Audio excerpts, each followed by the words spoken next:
बार फिर से दिया जाएगा अपने क्लोजिंग आर्ग्यूमेंट के लिए।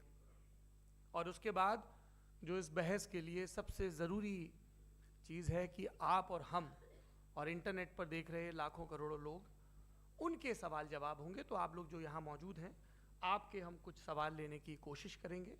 30 मिनट का वक्त हमने उसके लिए तय कर रखा है। इस तरह से ये 2 घंटे की बहस पूरी होगी। 2-3 बुनियादी बातें हैं जिनका हमें ध्यान रखना है। किसी भी किस्म की नारेबाजी में हमें शरीक नहीं होना है। ये हल्ला गुल्ला नहीं है, क्योंकि पूरी दुनिया देख रही है, तो एक नज़ीर कायम करनी है, एक उदाहरण लोगों के सामने रखना है कि पढ़े लिखे लोग इत्तेफाकी और नाइत्तेफाकी रखते हुए भी, एक दूसरे से सहमति और असहमति रखते हुए भी बात कह सकते हैं। यहाँ पर मेरे JNU के प्रोफेसर बैठे हैं, पुरुषोत्तम अग्रवाल जी, जिन्होंने हमें क्लास में सिखाया है कि सहमति का साहस और असहमति का विवेक, और इसका ठीक उलट भी, ये बड़ा जरूरी है। दूसरी बात, ये किसी एक धर्म के बारे में बहस नहीं है, ये बात सबको स्पष्ट होनी चाहिए। किसी धर्म को महान बताने या किसी धर्म को कमतर बताने की ये बहस नहीं है। तो यदि कोई इस उम्मीद से देख रहा है या यहाँ आया है, तो मैं आपको आश्वस्त करना चाहता हूं कि आपको नाउम्मीदी हाथ लगेगी। इस बहस में बहुत ज़्यादा धार्मिक प्रतीकों के इस्तेमाल को लेकर भी ये दोनों लोग जो अभी आपको गंभीर दिख रहे हैं, भले लोग हैं, कल शाम को चाय पर मिले थे, बहुत हंसी मजाक भी इनके बीच हुआ था, और गलबैयाँ डालते हुए एक तस्वीर भी हुई थी। ये इस बात का प्रमाण है कि इंटरनेट पर जो हल्ला मचा हुआ है उसके मुकाबले ये दोनों लोग बहुत ही अच्छे शांत ढंग से बहस के लिए राजी हो गए हैं। ट्विटर की बातें ट्विटर तक सीमित, एलन मस्क आजकल उसको एक्स कहते हैं। और अब इस बहस की शुरुआत, मैं इन विद्वानों का, हालांकि इनको परिचय की जरूरत नहीं, पर हो सकता है, हमें पत्रकारिता में सिखाया जाता है कि नेवर अज्यूम, विज्ञान भी यही कहता है। मुफ्ती शमाइल नदवी साहब इस्लामिक विद्वान, शिक्षाविद हैं, कोलकाता के वाहियान फाउंडेशन के संस्थापक हैं, लखनऊ की प्रतिष्ठित दारुल उलूम नदवतुल उलमा से ग्रेजुएशन किया है, सोशल मीडिया और सार्वजनिक मंचों पर अध्यापन और बौद्धिक कामों में सक्रिय हैं, और इस समय इंटरनेशनल इस्लामिक यूनिवर्सिटी मलेशिया से PhD कर रहे हैं। अच्छी बात यह है कि पढ़ाई के साथ साथ ट्रैवल ब्लॉग भी बनाते हैं। पेट्रोनस टावर के सामने का ब्लॉग हमने देखा। हमारे साथ जावेद अख्तर साहब हैं। जावेद अख्तर साहब कवि हैं, शायर हैं, गद्य भी लिखते हैं, फिल्मों के लिए संवाद लिखे हैं, गीत लिखे हैं। इससे इतर ये वैज्ञानिक सोच को लेकर या अपने डिक्लेयर्ड एथिज्म को लेकर भी मुखर रहते हैं और अपने तहीं रैशनैलिटी की बात करते हैं। देवियों और सज्जनों, डज गॉड एग्जिस्ट? इस सवाल का जवाब सब अपने अपने तहीं खोजने की कोशिश कर रहे हैं। कोई इसको गॉड डैम पार्टिकल की खोज बताता है, कोई गॉड पार्टिकल की खोज बताता है, कोई हिग्स बोसान की खोज बताता है, कोई ये सवाल जवाब तलाशने की कोशिश करता है कि मास एग्जिस्टेंस में आखिर आया कैसे, हुआ क्या था, सृष्टि के पहले, समय के पहले क्या था। और कोई ये कहता है कि ये सारी खोजें जिस मस्तिष्क में हो रही हैं प्रकृति के क्रम में, वो कैसे विकसित हुआ। मैं उम्मीद करता हूं कि हम आज इन बुनियादी सवालों के कुछ जवाब हासिल करने में कामयाब हों। मैं सबसे पहले मंच पर आमंत्रित कर रहा हूं मुफ्ती शमाइल नदवी साहब को। आइए सर। जी,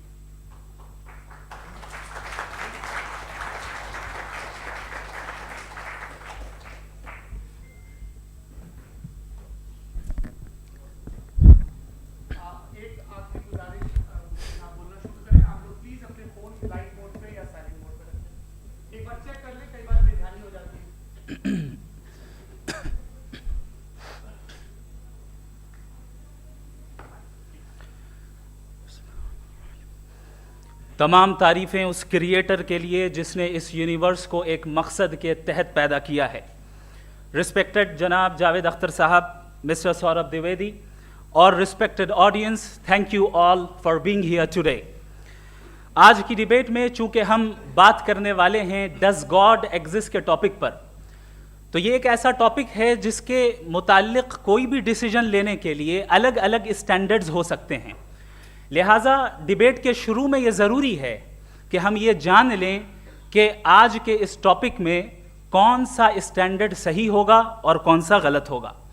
सबसे पहला स्टैंडर्ड जिसे मैं समझता हूं कि हमारे रिस्पेक्टेड जनाब जावेद अख्तर साहब बड़ी तेजी के साथ उसकी तरफ लपकेंगे, वो है साइंस।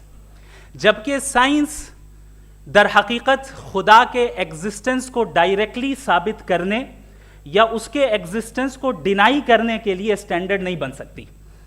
और उसकी वजह क्या है, ये मैं नहीं कह रहा, ये वो लोग कह रहे हैं जो साइंस के एक्सपर्ट्स हैं। नेशनल एकेडमी ऑफ साइंस कहती है science doesn't have the processes to prove और disprove the existence of God. Why? क्योंकि साइंस का ताल्लुक एम्पेरिकल एविडेंस से है और एम्पेरिकल एविडेंसेस का ताल्लुक हमारे नेचुरल और फिजिकल वर्ल्ड से है, जबकि गॉड नॉन फिजिकल और सुपर नेचुरल रियलिटी है। लिहाजा नॉन फिजिकल रियलिटी को आप उस टूल के साथ नहीं चेक कर सकते जिसका काम फिजिकल रियलिटी को तलाश करना है। लिहाजा आज इस डिबेट में गॉड की एग्जिस्टेंस को साबित करने या उसे डिनाई करने में साइंटिफिक एविडेंस को एक्सेप्ट नहीं किया जाएगा। दूसरा स्टैंडर्ड हो सकता है रेविलेशन, कि रेविलेशन के जरिए हम यह साबित करें कि गॉड एग्जिस्ट करता है या नहीं। लेकिन यह स्टैंडर्ड भी आज इररेलेवेंट है। क्यों? क्योंकि रेविलेशन मेरे नजदीक सोर्स ऑफ नॉलेज है, वैलिड सोर्स ऑफ नॉलेज है, लेकिन हमारे जावेद अख्तर साहब के नजदीक ये वैलिड सोर्स ऑफ नॉलेज नहीं है। लिहाजा आज की डिबेट में मैं एक भी एविडेंस किसी भी मजहबी स्क्रिप्चर से नहीं दूंगा ताकि जावेद अख्तर साहब के लिए वो अनएक्सेप्टेबल ना हो। तीसरा जो मेयार हो सकता है वो है ऑब्जर्वेशन, कि भाई कोई कहे कि हमें खुदा दिखाओ, अगर है तो दिखाओ, या ये कि खुदा के एग्जिस्टेंस पर एम्पेरिकल एविडेंस दो, तो ये है दर हकीकत गलत टूल का इस्तेमाल करना। ये ऐसा ही है कि जावेद साहब मुझसे ये मुतालबा करें कि मुफ्ती साहब आप मेटल डिटेक्टर के जरिए प्लास्टिक डिटेक्ट करके दिखाएं। अब चूंकि प्लास्टिक डिटेक्ट नहीं हो पा रही है लिहाजा plastic does not exist. No, you are using the wrong tool. इस टूल से प्लास्टिक को डिटेक्ट नहीं किया जाता। लिहाजा मैं समझता हूं कि गॉड के एग्जिस्टेंस पर एम्पेरिकल एविडेंस का मुतालबा करना एक बचकाना मुतालबा है और हमारे रिस्पेक्टेड जनाब जावेद अख्तर साहब इस स्टेज से अब बहुत आगे निकल चुके हैं। अब बचता है एक ही स्टैंडर्ड, और वो स्टैंडर्ड है अक्ल, लॉजिक, रीजनिंग। और यही वो स्टैंडर्ड है जिसके तहत गॉड की एग्जिस्टेंस को साबित किया जाएगा या गॉड की एग्जिस्टेंस को डिनाई किया जाएगा। लेकिन चूंकि ये बहुत इंपॉर्टेंट और सेंसिटिव टॉपिक है, इसलिए लॉजिकल आर्ग्यूमेंट भी ऐसा होना चाहिए जो डेफिनेटिव हो, इनडेफिनेटिव ना हो, जो 2 और 2 4 की तरह बिल्कुल वाजे हो, जिसे लॉजिकली रिजेक्ट करना पॉसिबल नहीं हो। फॉर एग्जाम्पल हम कहें हमारे रिस्पेक्टेड मिस्टर सौरभ साहब, ये एक इंसान है और तमाम इंसान कॉन्शियस बीइंग है, लिहाजा नतीजा क्या निकला, हमारे सौरभ साहब भी कॉन्शियस बीइंग है। क्या ये इनडेफिनेट आर्ग्यूमेंट है या डेफिनेट आर्ग्यूमेंट है? ये डेफिनेट आर्ग्यूमेंट है। ये 2 और 2 की तरह वाजे है, इसमें किसी तरह जो है लॉजिकली इसको रिजेक्ट नहीं किया जा सकता। तो अगर आज हमारे जावेद अख्तर साहब ऐसी कोई अकली दलील और लॉजिकल एविडेंस दें खुदा के ना होने पर जो डेफिनेट भी हो, तो मैं ये ऐलान करता हूं कि यकीनन मैं उस एविडेंस को कबूल करूंगा और उस पर गौर करूंगा। लेकिन साथ में यह भी ऐलान कर देता हूं प्रेडिक्शन के तौर पर कि ऐसा कोई डेफिनेट आर्ग्यूमेंट कोई नहीं पेश कर सकता। दलील हम देंगे और डेफिनेटिव दलील देंगे, लॉजिकल दलील देंगे, ऐसी दलील देंगे जो एंटायर एथिस्टिक वर्ल्ड उसे रेफ्यूट नहीं कर सकती। चलें अब हम एक एग्जाम्पल सोचते हैं, एक सिनेरियो, सिंपल सिनेरियो, तमाम ऑडियंस से गुजारिश है, हम और आप एक आइसोलेटेड आइलैंड पर हैं, ऐसा आइलैंड जहां पे हमसे पहले कोई कभी नहीं गया। चलते चलते आपके सामने अचानक आपने देखा एक पिंक कलर की बॉल पड़ी हुई है। सबसे पहला सवाल आपके जहन में क्या आएगा कि ये बॉल यहां क्यों आई, कैसे आई, ये पिंक कलर की ही क्यों है, कोई और कलर भी हो सकता था, ये इसी शेप में क्यों है, कोई और शेप भी हो सकता था। नेचुरली आप इस तरफ पहुंचेंगे कि कोई ना कोई है जिसने इन स्पेसिफिक प्रॉपर्टीज के साथ इस बॉल को बनाया है और यहां पे रखा है। चूंकि आप जानते हैं कि ये जो बॉल है इसका एग्जिस्ट करना जरूरी नहीं है, ये एग्जिस्ट कर भी सकती थी, नहीं भी कर सकती थी, और एग्जिस्ट करना ही था तो किसी और फॉर्म में करती, किसी और कलर में करती। अब आप इस बॉल को एक्सपैंड करते चले जाएं, एक्सपैंड करते चले जाएं, एक्सपैंड करते चले जाएं, यहां तक कि ये बॉल यूनिवर्स के साइज की हो जाए। बताइए कि क्या साइज के बढ़ जाने से सवाल बदल जाएगा? हरगिज नहीं बदलेगा। अभी भी सवाल रहेगा, ये यूनिवर्स कहां से आया, इन स्पेसिफिक प्रॉपर्टीज के साथ कहां से आया, क्यों आया, किसने बनाया, ये सवाल उस वक्त भी वैलिड रहेगा। लेकिन ये सवाल अगर हम जनाब जावेद अख्तर साहब से करें तो चूंकि इनका वर्ल्ड व्यू एथिस्टिक है, और सिर्फ इनका नहीं, मतलब जितने भी एथिस्ट हैं और एथिस्टिक वर्ल्ड व्यू को रखने वाले से अगर आप ये सवाल करें कि ये यूनिवर्स कहां से आया, तो इनका जवाब या तो आर्ग्यूमेंट फ्रॉम इग्नोरेंस होगा या डॉगमेटिक होगा। या तो ये कहेंगे कि मुझे नहीं पता कि ये कहां से आया, लिहाजा गॉड डज नॉट एग्जिस्ट, ये आर्ग्यूमेंट फ्रॉम इग्नोरेंस है। या ये कहेंगे कि ये यूनिवर्स खुद ब खुद बन गया, इसका मतलब ये है कि उस बॉल को भी खुद ब खुद बन जाना चाहिए, लेकिन बॉल के ताल्लुक से ये एक्सप्लेनेशन एक्सेप्ट नहीं की जाएगी कि ये खुद ब खुद बन गई, लेकिन यूनिवर्स के ताल्लुक से कर दिया जाएगा। इसे हम दूसरे अल्फाज में डॉगमा भी कह सकते हैं। दूसरी चीज, हमारे जावेद अख्तर साहब जरूर गॉड ऑफ गैप्स की मिसाल भी जरूर देंगे, और मिसाल देंगे कि पहले ज़माने में बिजलियां कड़कती थी तो लोगों ने किसी एक खुदा की तरफ, और बारिश होती थी तो दूसरे खुदा की तरफ मंसूब कर दिया, उनके पास दलील नहीं थी। ये हमारा वर्ल्ड व्यू है ही नहीं, ये हमारा वर्ल्ड व्यू है ही नहीं, क्योंकि नेचुरल फिनोमेना के प्रोसेस की इंटरप्रिटेशन को जान लेने से ये कहां से साबित हो गया कि गॉड एग्जिस्ट नहीं करता है। इस पर मैं इंशाल्लाह अभी आगे बात करूंगा। आप हजरात ये भी देखेंगे, और मैं ये एक्सपेक्ट करता हूं कि हमारे रिस्पेक्टेड जनाब जावेद अख्तर साहब जरूर इमोशनल आर्ग्यूमेंट्स भी देंगे, जो कि एक लॉजिकल फेलेसी है जब बात आती है ट्रुथ को डिसाइड करने में। क्यों? मिसाल के तौर पर वो कहेंगे कि अगर गॉड है तो ईविल क्यों एग्जिस्ट करता है, जबकि मैं कहता हूं ईविल का एग्जिस्ट करना गॉड के एग्जिस्ट करने की दलील है, उसके खिलाफ नहीं है। चूंकि अगर गॉड है तो हम सब उसके सामने अकाउंटेबल हैं, और अगर हम अकाउंटेबल हैं तो अकाउंटेबिलिटी के लिए ईविल का मौजूद होना जरूरी है, उसके बगैर हम अकाउंटेबल नहीं हो सकते। और अगर हम अकाउंटेबल नहीं हैं तो हम जनाब जावेद अख्तर साहब से पूछेंगे कि आप बताएं कि फिर सफरिंग इस दुनिया में क्यों है? अगर खुदा नहीं है तो सफरिंग क्यों है? और उन लोगों के जज्बे का क्या जिनके अंदर सफरिंग के बाद इंतकाम लेने का जज्बा पाया जाता है और वो इस दुनिया से ऐसे ही चले गए, क्या उनकी सारी तकलीफें बेकार चली जाएंगी? अब आ जाएं उसी एग्जाम्पल की तरफ कि बॉल, मुझसे अगर कोई पूछे इस बॉल को किसने बनाया और या इस एक्सपेंडेड बॉल को किसने बनाया, मैं कहूंगा कि चूंकि ये यूनिवर्स और इस यूनिवर्स की तमाम चीजें कॉन्टिंजेंट हैं। कॉन्टिंजेंट होने का मतलब ये होता है कि जो अपने एग्जिस्टेंस पे किसी के ऊपर डिपेंड करती हो, तो जाहिर है ये यूनिवर्स कॉन्टिंजेंट है। और अगर कोई चीज कॉन्टिंजेंट नहीं है तो मैं रिक्वेस्ट करूंगा कि मुझे दिखा दें कि कौन सी चीज यूनिवर्स में कॉन्टिंजेंट नहीं है, हम भी जरा गौर कर लें और हम भी देख लें। और जब कॉन्टिंजेंट चीजें मौजूद हैं तो फिलोसोफर्स की इस्तिलाह के मुताबिक, हम उस टर्मिनोलॉजी के मुताबिक हम उस जगह तक पहुंचते हैं और उस हस्ती तक पहुंचते हैं जिसे नेसेसरी बीइंग कहा जाता है, कि ये वो नेसेसरी बीइंग है जिसका मौजूद ना होना नामुमकिन हो। क्योंकि अगर ये मौजूद ना हो तो सारी चीजें एग्जिस्टेंस में आएंगी ही नहीं, और ये सारी कॉन्टिंजेंट चीजें उसी के ऊपर डिपेंड करती हैं। अब अगर आप ये सवाल करते हैं कि फिर उस हस्ती को किसने बनाया, फिर उसका कॉज क्या है, फिर उसका कॉज क्या है, फिर उसका कॉज क्या है, और एंडलेसली चले जाएं, इसे हम कहते हैं इन्फिनिट रिग्रेस ऑफ कॉजेज, जो कि लॉजिकल फेलेसी है। कॉन्सेप्चुअली इन्फिनिटी पॉसिबल है। मिसाल के तौर पे न्यूमेरिकल्स 1 2 3 गिनते चले जाएं, इन्फिनिट नंबर्स हैं। मैं कॉन्सेप्चुअली बात नहीं कर रहा, प्रैक्टिकली रियलिटी में साबित करके दिखाएं कि infinite regress of causes possible हैं या नहीं। अगर पॉसिबल हैं तो हम मान लेंगे, मिसाल दे दें, और पॉसिबल नहीं है तो एक ही ऑप्शन बचता है जिसे हम कहते हैं नेसेसरी बीइंग। ऐसी नेसेसरी बीइंग जो इंडिपेंडेंट है, क्योंकि अगर वो डिपेंडेंट हुई तो वो नेसेसरी नहीं रहेगी। ऐसी इंडिपेंडेंट बीइंग जो इटर्नल है, अगर वो इटर्नल नहीं होगी, उसकी बिगिनिंग होगी तो वो खुद कॉन्टिंजेंट है। ऐसी बीइंग जो पावरफुल है, क्योंकि कॉन्टिंजेंट को एक्चुअलाइज करने के लिए पावर चाहिए। ऐसी बीइंग जो इंटेलिजेंट है और नॉलेजेबल है, क्योंकि ये यूनिवर्स स्पेसिफिक फॉर्म और स्पेसिफिक लॉज ऑफ नेचर के तहत प्रिसाइजली चल रहा है। Thank you. थैंक यू मुफ्ती साहब। मैं इन दलीलों के बाद जावेद अख्तर साहब से गुजारिश करूंगा, आप बैठ के बोलना चाहेंगे या बाहर? जी।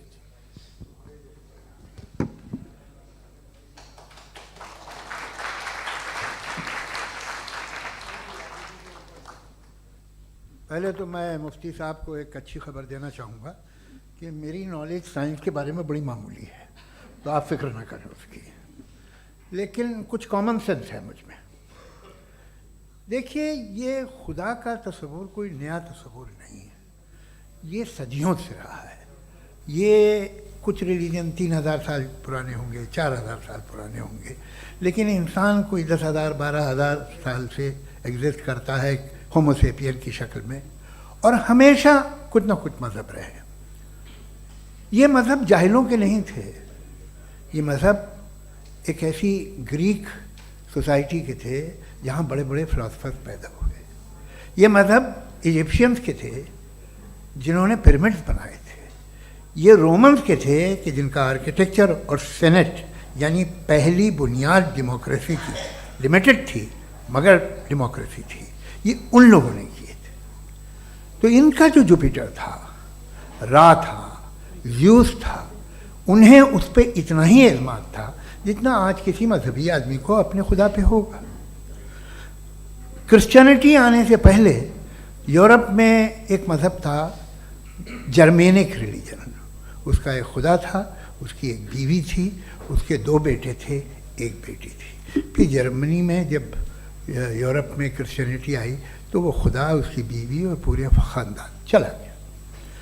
तो हमने, अगर हम हिस्ट्री देखें तो खुदा जो हैं वो ज़्यादातर फ़नी हैं, वो हमेशा रहे नहीं।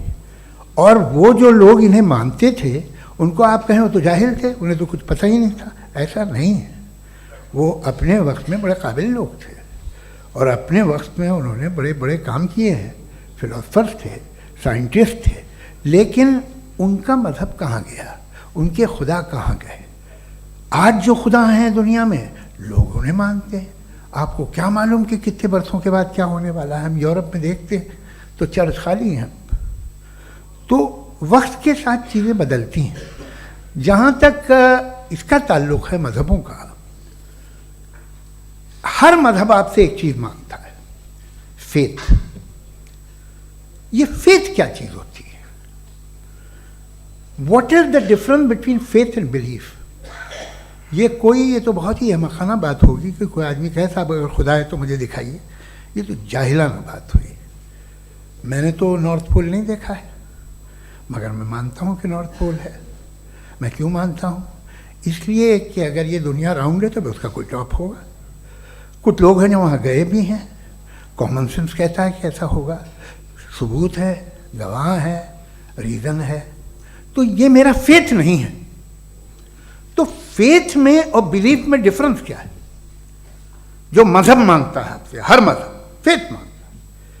फेथ का मतलब ये है कि ना कोई गवाह हो, ना कोई सबूत हो, ना कोई रैशनल हो, ना कोई लॉजिक हो, ना कोई प्रूफ हो, मगर तुम एक बात को मानो। ये है फेथ। वरना बिलीफ होता। अगर इसमें कुछ भी सबूत होते, गवाह होते, तो फिर इसे आप बिलीफ कहते। जैसे मेरा बिलीफ है कि नॉर्थ पोल है, मेरा फेथ थोड़ी है। फेथ इन तमाम शर्तों को रद्द करता है। तो फिर स्टुपिडिटी क्या है? अगर मैं एक बात ऐसी मानूं जिसकी ना कोई लॉजिक है, ना कोई रैशनल है, ना कोई प्रूफ है, ना कोई गवाह है, ना कोई सबूत है, और मैं उसे मानूं, तो ये स्टुपिडिटी हुई। इसे ही भाई कल को मैं यकीन कर लूं कि एलॉन मस्क जो है मेरा भाई है, तो मुझे इंतहाई खुशी होगी, सुकून भी बहुत मिलेगा मुझे। लेकिन और कहे भाई क्यों मानते हो, क्या सबूत है? भाई वो तो अमेरिकन है और तुम तो इंडियन हो, वो तो नस्ल अलग है, तुम्हें कभी मिले भी नहीं। साहब देखिए, मेरा फेथ है, इस पर बात ना किया। फेथ का मतलब ही यह है कि आप प्रूव नहीं कर सकते। अगर आप प्रूव कर सकते हो तो फेथ की ज़रूरत ही नहीं, फिर तो आप बात करेंगे, आप कितनी बहस कर लीजिए। अल्टीमेटली दुनिया का हर मज़हब फेथ पे टिका है, और फेथ का मतलब है एक ऐसा यकीन जिसका कोई सबूत, कोई गवाह, कोई रैशनल नहीं। अब आप ये कहें, क्या आप ये क्यों कह रहे हैं कि साहब ये कायनात किसने बनाई? कमाल ये है कि आपने बताया कि एक आइलैंड पर गए और एक बॉल देखी। आपने ये नहीं कहा कि आइलैंड किसने बनाया, आपको सिर्फ बॉल पे हैरत हुई। हमने आइलैंड पे हमने हैरत नहीं की, होते हैं आइलैंड। इसी तरह ये आइलैंड है, सितारे, ये गैलेक्सीज, ये सब आइलैंड हैं, खला में। हम उन्हें टेकन फॉर ग्रांटेड लेते हैं, हम पूछते नहीं किसने बनाए। आपने जजीरे के बारे में भी नहीं पूछा है। मेरी पैदाइश कैसे हुई? क्या मैं प्लान्ड पैदा हुआ था? I was plan to be born, या एक लकी स्पर्म था जो किसी एग से चिपक गया? मेरी पैदाइश रैंडम। और इंसाफ जिसे आप कहते हैं, इंसाफ का तो नेचर से कोई वास्ता ही नहीं है। जो आप कहते हैं कि एक दिन इंसाफ मिलेगा, इंसाफ is a human concept, nature में कोई इंसाफ नहीं। अगर शेर हिरन को खा जाता है तो उसे कोई सजा नहीं मिलती। अगर एक आंधी आती है और हरे भरे पेड़ों को उखाड़ के फेंक देती है तो आंधियों की जेल नहीं होती है। नेचर में इंसाफ नहीं, इसलिए मुझे नेचर को इंसाफ की ज़रूरत भी नहीं। नेचर तमाम एक है। अब हम कहें कि साहब ये देखिए जो मैंने खाना खाया था, ये मेरी आँख तो नहीं यूँ कर दिया उसे, तो इसे सज़ा मिलनी नहीं, वो सिस्टम है, ऐसे ही चल रहा है। नेचर बगैर इंसाफ के है। इंसाफ इज अ ह्यूमन कॉन्सेप्ट। तो जो आपसे कहता है कि मैं तुम्हें इंसाफ दूंगा, वो इंसानी जहन की पैदावार है। ये नेचुरल है ही नहीं, ये आसमानी है ही नहीं। नेचर का तसव्वुर, इंसाफ का तसव्वुर। भाई आप साथ मिलते हैं, अब आप लेफ्ट हैंड ड्राइव कर लें, ये क्या है?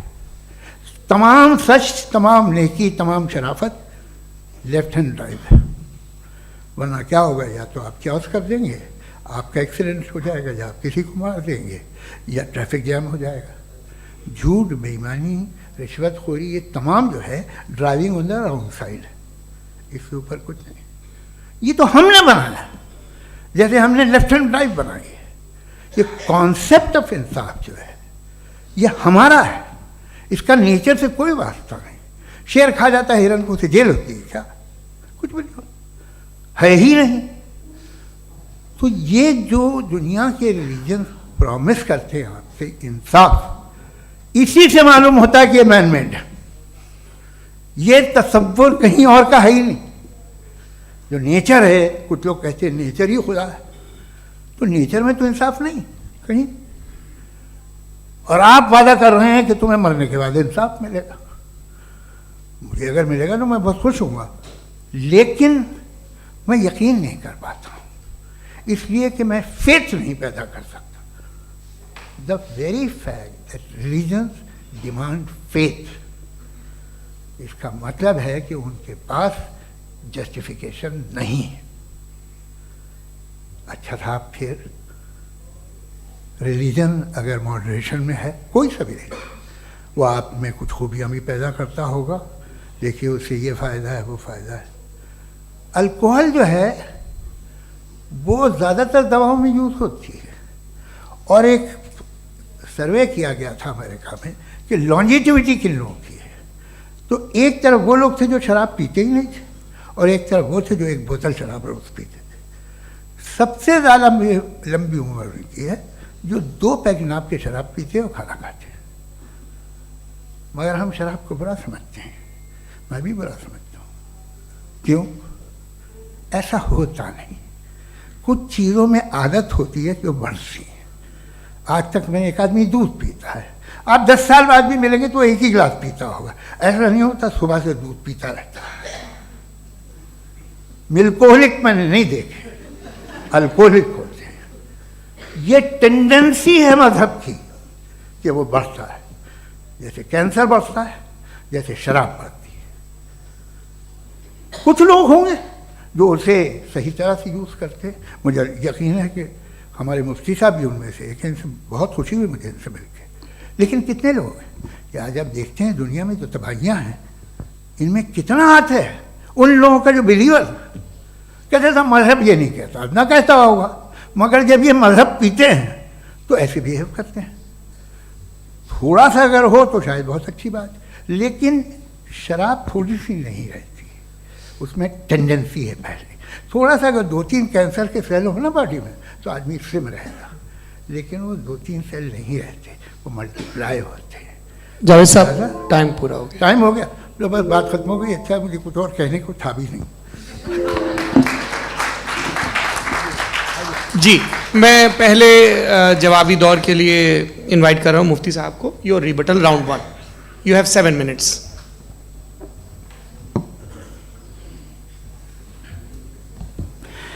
Thank you very much Javed साहब, आपकी बात को सुनकर बड़े महजूज हुए हम लोग। महजूज, do you understand? We enjoyed.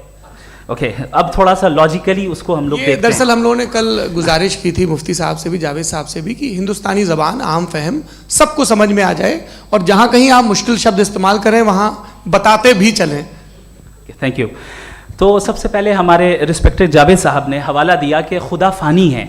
कितने मजहब आगे चले गए, किसी ने जुपिटर को खुदा माना, किसी ने किसी को माना। मैं कहता हूँ जिसने कॉन्टिंजेंट चीज़ को खुदा माना, गलत माना, वो खुदा ही नहीं, वो खुदा ही नहीं है। हम तो नेसेसरी बीइंग को साबित करने बैठे हैं, वो नेसेसरी कॉज जो इटरनल है, जो अबदी भी है और अजली भी है। हम किसी और को साबित करने नहीं बैठे। दूसरी चीज उन्होंने कहा कि फेथ एंड बिलीफ, ये एक ऐसी डेफिनेशन है फेथ की जो इन्होंने पहली मर्तबा पेश की है, या माफ कीजिएगा इन्होंने पहली मर्तबा पेश नहीं की है, रिचर्ड डॉकिंस ने पहली मर्तबा पेश की है। मुझे मालूम है ये सोर्स कहां से है। एपिस्टेमोलॉजिकली फेथ और बिलीफ का फर्क आप इस तरह नहीं कर सकते सर। फेथ सही भी होता है, गलत भी होता है, बिलीफ सही भी होता है, गलत भी होता है। जो लॉजिक, रीजन और एविडेंस से बैक्ड होगा वो फेथ सही होगा। और आप जिस फेथ की बात कर रहे हैं कि इलॉजिकल है और उसके पीछे नहीं है, तो we are on the same page. हम नहीं मानते उस फेथ को, जो फेथ ऐसा हो जिसके पीछे कोई लॉजिक ना हो, एविडेंस ना हो, हम नहीं मानते। हम तो उस फेथ के कायल हैं जिसके पीछे लॉजिक हो और एविडेंस हो। तो बिलीफ सही भी होता है, गलत भी होता है, फेथ भी सही होता है और गलत भी होता है। तो आज फेथ और बिलीफ के डिफरेंस पे बात नहीं हो रही है। आज आप चाहे फेथ एक्सेप्ट कर लें या बिलीफ एक्सेप्ट कर लें, आज ये बात होगी कि ट्रूथ क्या है, चाहे ट्रू बिलीफ सही है या ट्रू फेथ सही है, और फॉल्स फेथ क्या है और फॉल्स बिलीफ क्या है, बात इस पे हो रही। दूसरी चीज इन्होंने पूछा, स्टुपिडिटी फिर क्या है? अगर फेथ रिलीजन स्टुपिडिटी नहीं है तो और क्या है? चूंकि फेथ का मुतालबा करते हैं तो स्टुपिडिटी क्या है? मैं कहता हूं स्टुपिडिटी एथिज्म है। उसकी वजह यह है कि आप एक सड़क पे जा रहे हो और आप किसी गार्डन में जाएं और देखें वहां लिखा है फूलों के साथ I love Javed Akhtar, and I really do, I love you sir. So जब आप वहां पर पहुंचे तो वहां पहुंचकर अब ये बताएं, क्या आप ये कहेंगे वाह व्हाट अ नेचुरल सिलेक्शन? ये क्या नेचुरल सिलेक्शन है? नहीं, ये प्रिसाइजली डिजाइंड है, इसके पीछे डिजाइनर है। लिहाजा अगर कोई एक ऐसी कॉमन सेंस की बात को कबूल नहीं कर रहा है कि यूनिवर्स जो इतने प्रिसाइजली काम कर रहा है, हम कह दें कि खुद ब खुद बन गई, मैं समझता हूं इससे बड़ी स्टुपिडिटी और कुछ नहीं है। ये इरैशनल चीज है। फिर हमारे सर ने कहा कि आपने बॉल पे फोकस किया, आइलैंड पे फोकस नहीं किया। अरे आइलैंड को किसने बनाया यही समझाने के लिए तो बॉल की मिसाल दे रहा हूं। और बॉल भी कॉन्टिंजेंट है, आइलैंड भी कॉन्टिंजेंट है, दोनों नेसेसरी बीइंग का मुतालबा करते हैं। आगे इन्होंने कहा कि नेचर में कोई इंसाफ नहीं है।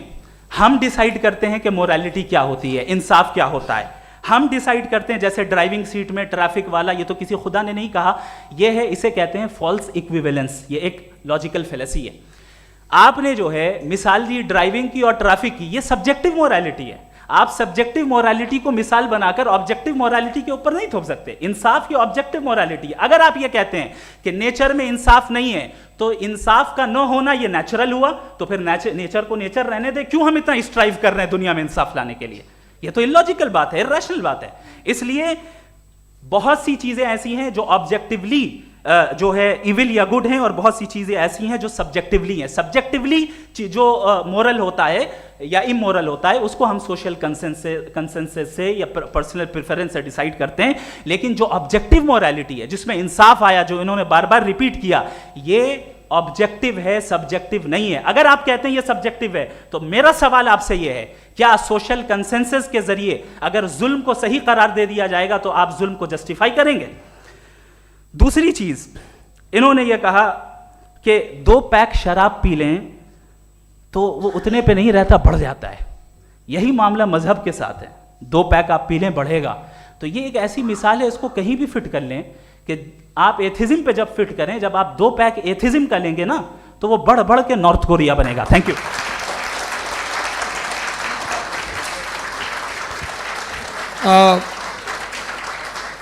फर्स्ट राउंड के रिबटल के लिए मैं जावेद साहब को इनवाइट कर रहा हूं। आपके पास 7 मिनट का वक्त है, रीसेट कर दीजिएगा प्लीज़।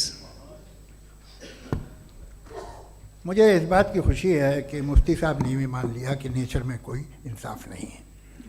तो कोई भी चीज़ जो इंसान ने नहीं बनाई है उसमें इंसाफ नहीं होता है। एक बात मैं आपसे अर्ज़ करूँ, ज़रा पता लगा लीजिएगा, ये जो आप बाग में जाते हैं बेहद खूबसूरत फूल देखते हैं ना, इनमें से कोई नेचुरल नहीं है। ये सारे फूल क्रॉस करके बनाए गए हैं। जो जंगल में फूल होते हैं नहायत मामूली होते हैं, ये फूल इंसानों ने बनाए हैं। जो आप बाग में देख के वाह वाह कहते हैं, ये इंसानों के बनाए हुए हैं। डिफरेंट फूलों को क्रॉस करके, डेवलप करके, फिर क्रॉस करके इस तरह से बनाए गए। नेचुरल फ्लावर नहीं। किसी जंगल वीरान में जाके आप गुलाब के फूल नहीं देखेंगे। ये सब बनाए हुए इंसान ने, बहुत से काम इंसान ने किए हैं। बाकी है कि आपने मेरी एक बात का जवाब नहीं दिया, जिससे मुझे शिकायत है कि फेथ क्या है और आप फेथ मांगते क्यों हैं मुझसे।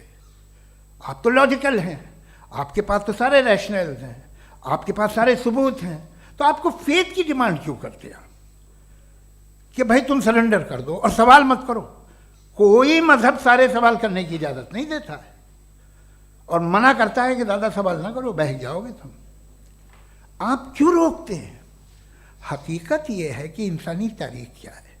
इंसानी तारीख ये है कि दुनिया में 2 तरह के लोग हुए हैं। एक वो जिन्होंने अपनी लाइल्मी की परस्तिश की है, दूसरे वो जिन्होंने अपनी इग्नोरेंस या लाइल्मी से झगड़ा किया है और मालूम किया है कि क्या है। ये जो आप कह रहे हैं, आज आप हैरान हैं कि भाई ये यूनिवर्स कैसे बनी। लोग हैरान थे कि सूरज डूबता है तो इधर से कैसे निकलता। और आप एक कदम जाके हमेशा का मानने को तैयार है, एक कदम पीछे ही मान जाइए। भाई आप इसके बाद जाते हो, कहते सवाल ना करना कि ये कहाँ से आया, ये पावर तो हमेशा से हमेशा रहेगी। तो आप यूनिवर्स के बारे में मानने में क्या तकलीफ है? एक कदम पहले रुक जाइए। ये हमेशा से थी या नहीं थी, हमें मालूम नहीं है। और ये कहना कि हमें मालूम नहीं है, कमाल ये है कि दुनिया के सारे मजहब सब जानते हैं ये दुनिया कैसे बनी थी, कैसे मिटेगी, मरने के बाद क्या होगा, इनको सब इल्म है। इनको किसी को डायनासोर होते थे पहले ये नहीं पता था, किसी को नहीं पता। किसी भी दुनिया की मजहबी किताब में डायनासोर का जिक्र नहीं है। लेकिन बाकी सब बातें, how to make universe in 4 easy lessons and बाकी सब पता है। जिसको सब पता है वो गड़बड़ है। हम में ये इंकिसार, ये ह्यूमिलिटी होनी चाहिए कि हम ये कहें कि हमें ये बहुत सारी बातें नहीं मालूम, लेकिन हम उनकी परस्तिश ना करें, अपनी लाइल्मी को की परस्तिश ना करें, हम उसे पता लगाने की कोशिश करें। जिस दुनिया में आप बैठे हैं सर, ये हॉल जो है, ये इलेक्ट्रिसिटी जो है, ये माइक जो है, जिस हवाई जहाज से आप आए थे, वो जिस कार से आप यहाँ आए हैं, ये सब उन लोगों की बनाई हुई है जिन्होंने सवाल किए थे।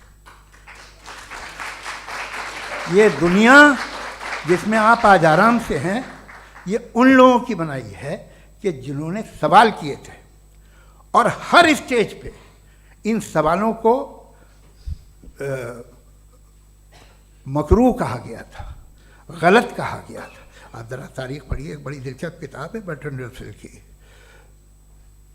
जिसमें उसने रिलीजन एंड साइंस कि कब से रिलीजन जो है साइंस के अगेंस्ट है। और हद तो ये है कि भाप के इंजन के खिलाफ थे, स्टीम इंजन के भी खिलाफ थे, और फतवे हुए उन पर, वेटिकन ने दिए।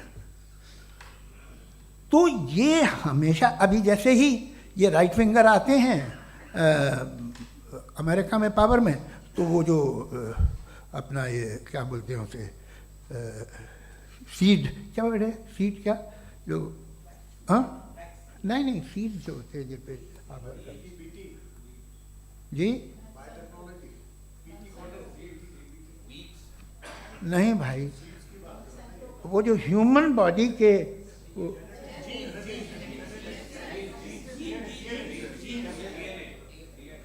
उस पर रिसर्च बंद हो जाती है, रिपब्लिकन नहीं करने देते। अरे भाई इतना डर क्या है तुम्हें? एक ज़माने में बहुत नाराज़ थे ये सारे मजहबी लोग कि ये इंसान तो इंसान बनाने की कोशिश कर रहा है। आपको क्या तकलीफ भाई, बना ले तो बना लेने दो, ये खौफ क्या है? और ये सब आज जो आप कह रहे हैं नामुमकिन है, ये कैसे हुआ, मुझे एक किस्सा याद आता है। जब मैं 6ठी क्लास में था तो मैं मैथमेटिक्स में बहुत वीक था, तो एक टीचर रख दिया गया, उसने 1 2 3 4 5 6 7 को सिखा दिया मुझे। वो दिन मैं भूल नहीं सकता हूँ मुफ्ती साहब, जिस दिन उसने ये बताया कि 1/2 क्या होता है और 3/4 क्या होता है, मुझे ऐसा लगा कि मेरा सर बीच से फट जाएगा। ये आदमी कह रहा है कि जो दीवार के अंदर जाओ वॉक करते हुए। आज हंसता हूँ मैं इस बात पे।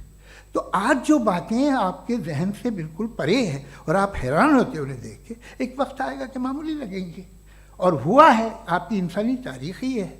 इतनी जल्दी सारे फैसले आप मत कर लीजिए, थोड़ा ये ह्यूमिलिटी रखिए कि भाई ये हमें नहीं मालूम। ये कहने में क्या है, ये यूनिवर्स कहाँ तक फैली, ये कब से है और कब तक रहेगी, हमें नहीं मालूम। आपने फैसला कर लिया कब बनी, ये आपके हिसाब से कोई 14 बिलियन ईयर्स बनी जो समझा जाता है। उससे पहले हजारों करोड़ों अरबों साल तक खुदा बैठा क्या कर रहा था, खामोश बैठा था, ऐसे ही जमाइयाँ ले रहा था। फिर उसे आइडिया आया, यार एक काम करते, वक्त अच्छा गुजर जाएगा, यूनिवर्स पर आपसे सोचिए। वो तो हमेशा से है ना, मगर यूनिवर्स हमेशा से नहीं है, ये तो बनाई गई है।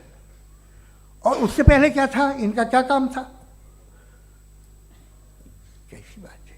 ये बड़ा आसान है, जो बात हमें आज धीरे धीरे पता चली है। बरसों 2000 और 2500 साल पहले आपको किसी ने बता दिया कि क्या था, आप मान गए, और तब से वही मान रहे हैं जो 2500 साल पहले कहा गया था।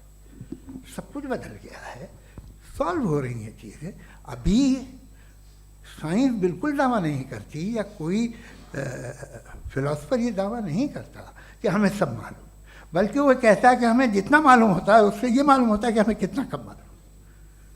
तो हम अपनी जहालत से लड़ें, उसकी परस्तिश न करें। जी, टाइम है। Thank you so much.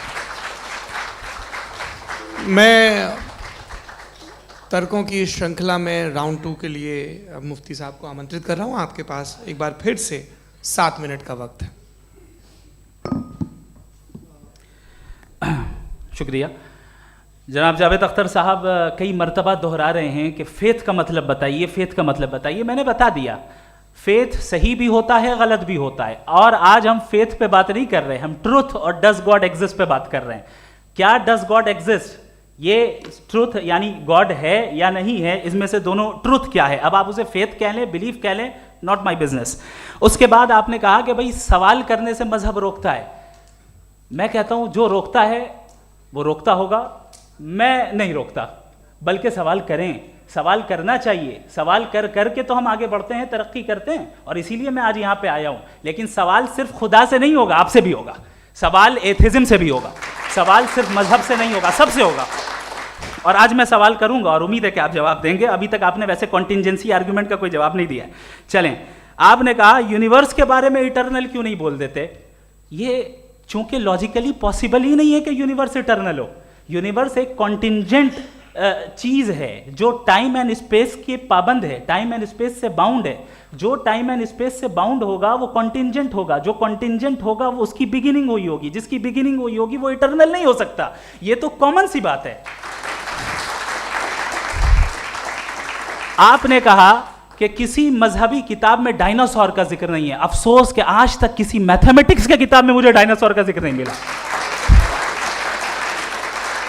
तो इसका मतलब मैथमेटिक्स की किताब बेकार है? नहीं, उसका वो टॉपिक नहीं है। रेवलेशन का और मजहबी किताबों का टॉपिक ये नहीं है कि आपको आके बताए साइकिल कैसे बनाते हैं, या आकर ये बताएं कि जो है डायनासोर कब था। वो तो मोरालिटी सिखाने आया है, गॉड के बारे में बताने आया, नॉन फिजिकल रियलिटी की हकीकत को सिखाने के लिए आया।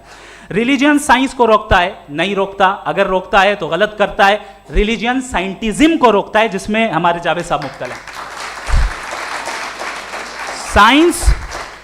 साइंस और साइंटिज्म में फर्क है। साइंटिज्म यह है कि आप समझें कि साइंस और साइंटिफिक मेथोडोलॉजी ये नॉलेज को हासिल करने का वाहिद सोर्स ऑफ नॉलेज है। यह है साइंटिज्म। हम इसे रिजेक्ट करते हैं। हम साइंस को तो तरक्की करते हैं, भाई आप हमारी पूरी तारीख कर लें, पढ़ लें तो आपको पता चल जाएगा। बहरहाल ये अलग टॉपिक है। उसके बाद इन्होंने एक लफ्ज़ कहा, वेटिकन ने फतवा दिया। वेटिकन का फतवे से कोई ताल्लुक नहीं है, दोनों कॉन्ट्राडिक्टरी अल्फाज हैं। उसके बाद उन्होंने कहा कि भाई हमें नहीं मालूम। अगर नहीं मालूम तो क्लियरली कह देना कि नहीं मालूम है, इसमें क्या हरज है। तो वही तो मैं कह रहा हूं ना कि आप कह दें कि नहीं मालूम, लेकिन क्लेम क्यों कर रहे हैं कि गॉड एग्जिस्ट नहीं कर रहा है? आप कह दें नहीं मालूम है, हो सकता है हो सकता ना हो, लेकिन आप क्लेम कर रहे हैं। The moment you say God does not exist, this is a claim, and now the burden of proof is upon you too, जैसे हमारे ऊपर है। और क्यों है मैं बताता हूं, क्यों है ये भी मैं बताता हूं। फिलोसॉफिकली जो क्लेम होता है ना, सिर्फ ये नहीं होता कि इंसान कहे पॉजिटिव क्लेम करे और नेगेटिव क्लेम करे तो बर्डन ऑफ प्रूफ नहीं है। आप मिसाल के तौर पे मैं कहूं कि फुला उस कमरे में कोई नहीं है, मैंने एक नॉलेज का क्लेम किया है। उस कमरे में कोई नहीं है, मैंने एक नॉलेज का क्लेम किया। या तो मैं कहूं मुझे नहीं पता, हो भी सकता है नहीं भी हो सकता है, this is not a claim.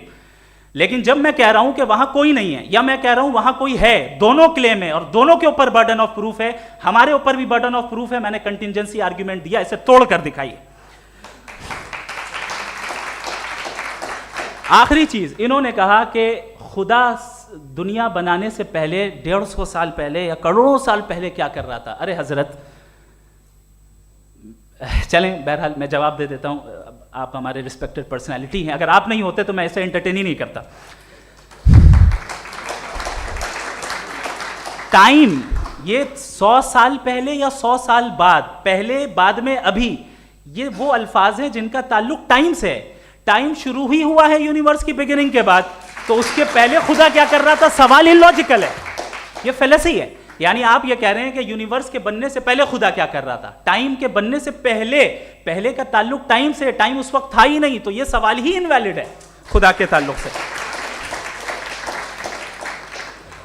दूसरी चीज, आर्ग्यूमेंट ऑफ कंटिजेंसी जो मैंने आपके सामने पेश की है, आपने बार बार ये प्रूफ किया और ये कह रहे हैं कि गॉड ऑफ गैप्स। देखिए, पहले नहीं मालूम था, साइंस ने कर दिया। सिंपल्स की मिसाल से मैं समझा देता हूं। जिस गैप्स की आप बात कर रहे हैं ना, साइंस उन गैप्स को जिन चीज के जरिए भी प्रूव करेगा वो कॉन्टिंजेंट ही होगा, अब चाहे वो फोर्स हो, मैटर हो या एनर्जी हो। लिहाजा सवाल हमारा उस वक्त भी वैलिड होगा जब तक कि आप नेसेसरी बीइंग पे ना आ जाएं, और इन्फिनिट रिगरेस पॉसिबल नहीं है of causes in practical world, तो जाहिर है कहीं रुकना पड़ेगा, जहां रुकेंगे वही खुदा है। दूसरी चीज, आपने ये कहा, क्या कह रहा था मैं, किस पॉइंट को? What? Oh no, after that. Just now. हाँ, जहां रुकेंगे वही खुदा है। बहरहाल, तो टाइम का जिक्र हो गया, गॉड ऑफ गैप, सॉरी, या इसकी एक मिसाल आप ले लें।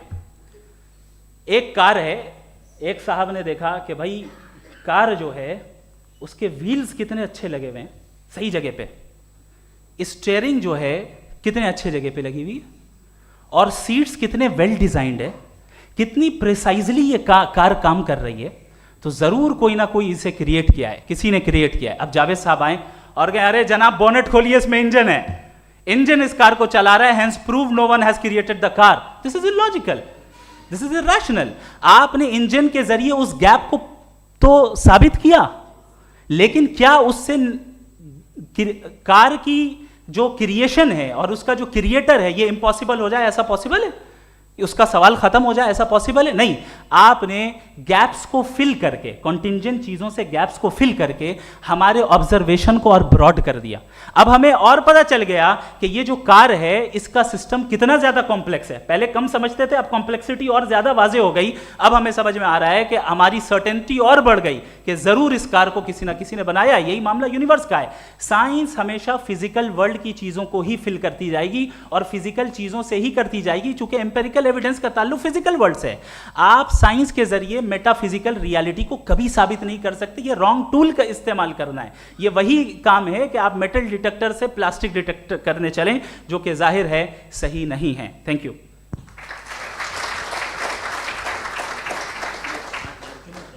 जी, ये आर्ग्यूमेंट का राउंड 2 है। हाँ। 7 मिनट है। पहले तो मैं आपसे अर्ज करूं कि आपने कहा कि जब कायनात ही नहीं थी तो वक्त भी नहीं था, कुछ भी नहीं था। कैसे नहीं था? खुदा था, एक एग्जिस्टेंस तो था ना खुदा का। तो जब खुदा था तो वक्त भी होगा। ऐसा नहीं है कि कुछ भी नहीं था, खुदा था। अच्छा, बाकी है कि आपने कहा साहब आप साबित कीजिए, आपके पास भी लॉजिक है या मेरे पास भी लॉजिक है। आप मेरा जिम्मेदारी नहीं है साबित करना कि खुदा है। बर्टन रसल ने एक बड़ी अच्छी बात कही। बर्टन रसल ने एक बड़ी अच्छी बात कही। मैं आपसे अगर ये दावा करूं कि एक चाय की केतली मरीख के चारों तरफ घूम रही है, मार्स के चारों तरफ, तो ये आपका काम नहीं है कि आप साबित करें कि कोई चाय की केतली नहीं है।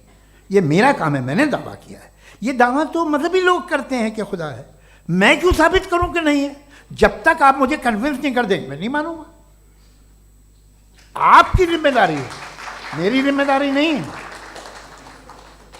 दोयम ये कि ये जो आप कह रहे हैं, जो गैप्स हैं, ये गैप जब जब किसी मजहब को चैलेंज करते हैं, जब ऐसा कोई बात आती है तो हंगामा हो जाता है कि जब वो चैलेंज करें किसी फेथ को। ये तमाम साइंस जो है इसे मुख्तलिफ जगहों पे मुख्तलिफ वक्तों में मज़हब ने रोकने की कोशिश की है। ये किताब है religion and science Burton Russell की, पढ़िएगा, अच्छी लगेगी आपको। तारीख़ ही है साइंस, मज़हब की साइंस से उसका यही रिश्ता है। अच्छा, अब ये हम सोचें कि बहरहाल ये वजूद जो है मज़हब और ये बिलीव इन गॉड इंसान को बेहतर बना देता है, तो एक काम कीजिए, हिंदुस्तान वर्ल्ड का नक्शा लीजिए और मार्क कीजिए कि रिलीजन कहाँ कहाँ ज़्यादा है, कहाँ कहाँ, चाहे वो लैटिन अमेरिका हो या मिडल ईस्ट हो या फार ईस्ट हो या हिंदुस्तान के वो इलाके जहाँ मजहबियत ज़्यादा है। रख दीजिए नक्शा अलग। अब दूसरा नक्शा कि कहाँ कहाँ नाइंसाफ़ी, रिप्रेशन, औरतों के हुकूक की पामाली, जुल्म, डिक्टेटरशिप कहाँ है, नक्शा एक ही होगा। तो आप मुझे बताएं कि जो इसका तरकीब इस्तेमाल क्या है, खुदा का तरकीब इस्तेमाल तो बताइए। आप छोटी सी दवा सड़क पे बेचते हैं, उसकी भी तरकीब इस्तेमाल बताते हैं। इसके इस्तेमाल से तो फ़ायदा ही नहीं हुआ किसी को। जो सारे के सारे ख़राब मुल्क हैं, ख़राब समाज है, वो सारे जुल्म खुदा के नाम पे करते हैं। वो गलत करते हैं, सही करते हैं, मुझे क्या लेना देना उससे। इस्तेमाल से मालूम होता ना। एक विस्की की बोतल कभी शायद देखी हो आपने, लाल रंग की होती है, उस पर रोशनी वोशनी पड़े, इंतहाई खूबसूरत लगती है, क्या बिगाड़ रही है किसी का? उसका इस्तेमाल गलत है, इसलिए आप उसे नापसंद करते हैं।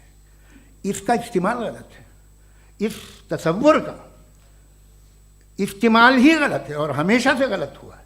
आप देख लीजिए, इंसानी तारीख देख लीजिए, आज देख लीजिए, हिंदुस्तान देखिए, दुनिया देख लीजिए, क्या हो रहा है। इसे कैसे इस्तेमाल कर रहे हैं? फेथ वाले लोग क्या फेयर हैं, जस्ट हैं, जो अपने खुदाओं पे यकीन रखते हैं, वो किस तरह के लोग हैं? वो लोगों को इंसाफ देते हैं, वो बेहतर इंसान बने। तो इस दवा का फ़ायदा क्या है? चलो बहुत फ़ायदा हो रहा तो मैं इस्तेमाल कर लूँगा, मैं मुझे तो इस दवा का कोई फ़ायदा दिखता ही नहीं। मुझे तो ऐसा लगता, मैं एक और बात बताऊँ, अगर कोई आदमी मजहबी है और अच्छा आदमी है तो मैं उसकी बहुत इज्जत करता हूँ, इसलिए कि मेरा ख्याल है मजहबी आदमी का अच्छा होना मुझसे अच्छा होने से ज़्यादा मुश्किल है। भाई हर चीज़ की एक लिमिट है। आप इतना भाग सकते हैं, इतना नहीं भाग सकते, इतना वज़न उठा सकते, इतना नहीं उठा सकते, इतना दूर देख सकते हैं, इतना दूर नहीं देख सकते। उसी तरह कॉमन सेंस कहता है कि आप में नेकी का भी एक कोटा होगा। अब आप अगर सुबह जाते हैं अपनी इबादत गाह और इबादत करते हैं तो बाहर निकलते हैं तो आप तो यही महसूस करते हैं कि आपने एक बहुत अच्छा काम किया, आपकी नेकी का एक बहुत बड़ा कोटा खर्च हो गया जिससे किसी का कोई फ़ायदा नहीं। मैं तो नहीं जाता हूँ तो मुझे तो किसी को खाना खिलाना पड़ेगा, किसी बेवा की मदद करनी पड़ेगी, मैं अपना कोटा कैसे कंज्यूम करूँ? आप अपना कोटा सारे मजहबी लोग इंतहाई यूजलेस कामों में यूज़ करते हैं। उसके बाद भी अगर आप में बच्ची है थोड़ी सी शराफत तो भाई वाह क्या बात है।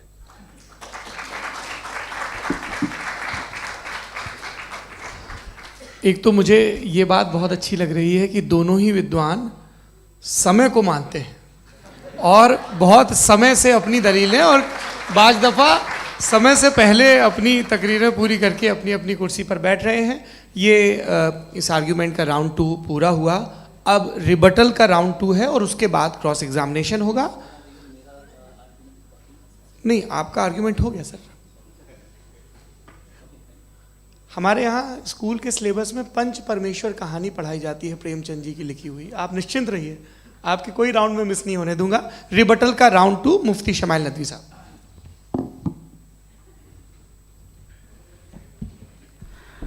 असल में जो हकीकी प्रॉब्लम है, असल प्रॉब्लम है वो ये है कि जावेद साहब के पास कॉन्सेप्ट ऑफ गॉड क्लियर नहीं है। इन्होंने कहा कि कायनात से पहले खुदा तो था, तब भी तो टाइम होगा। ये टाइम कायनात का हिस्सा है। हम खुदा, उस खुदा को मानते हैं, नेसेसरी बीइंग का टाइमलेस होना जरूरी है, चूंकि वो टाइम का क्रिएटर है। जब उसने टाइम को क्रिएट किया तो वो खुद टाइम पे कैसे होगा? उसने जब स्पेस को क्रिएट किया तो खुद स्पेस में कैसे होगा? अगर वो टाइम एंड स्पेस को पहले से ही उसका पाबंद है तो फिर किस चीज को उसने क्रिएट किया? लिहाजा ये सवाल गलत है कि खुदा था तो टाइम होगा। बिल्कुल नहीं, टाइम के पाबंद हम हैं, खुदा नहीं है। हम फिजिकल वर्ल्ड से ताल्लुक रखते हैं, वो मेटाफिजिकल रियलिटी है। दूसरी चीज इन्होंने मिसाल दी कि चाय की केतली हवा में घूम रही होगी, और पता नहीं शायद वो बर्टन रसल का उन्होंने हवाला दिया। बहरहाल यही प्रॉब्लम है। प्रॉब्लम यही है कि हम चीजों के दरमियान डिफरेंशिएट नहीं कर पाते। ये जो आपने मिसाल दी ये इमेजिनेशन है, और मैं जो साबित कर रहा हूं वो लॉजिकल नेसेसिटी है। आप इमेजिन करने आए तो कुछ भी करें, जुपिटर में पिंक एलिफेंट होगा, यूनिकॉर्न होगा, करें, उससे कायनात पे क्या फर्क पड़ता है? उससे आप लॉजिकल नेसेसिटी साबित नहीं कर सकते। मैं तो उस प्राइम कॉज की बात कर रहा हूं, उस नेसेसरी बीइंग की बात कर रहा हूं जिसके बगैर इस कायनात का एग्जिस्टेंस मुमकिन नहीं है। दूसरी चीज, मजहब को साइंस चैलेंज करती है वगैरह वगैरह, ये हमारा टॉपिक ही नहीं है। मैं इस पे बात करूंगा तो फिर मेरा वक्त चला जाएगा। मजहब के ऊपर चूंकि हमारी डिस्कशन नहीं है, साइंस को मजहब और बिलखुसूस मैं और हमारा वर्ल्ड व्यू कम अज कम साइंस को पीछे नहीं करता है, साइंटिज्म की मजम्मत करता है। इसकी वजाहत मैंने पहले कर दी। दूसरी चीज इन्होंने कहा वर्ल्ड का नक्शा लीजिए, वर्ल्ड मैप लीजिए, दो अलग अलग जगह की। हजरत मैंने ये होमवर्क किया था, और मैंने मिडिल ईस्ट का एक नक्शा लिया और यूरोप का एक नक्शा लिया। ये मजहबी इलाका और ये लिबरल और एथीस्ट इलाका। मुझे पता चला कि सबसे ज्यादा रेप केसेस जो हैं वहां पर है।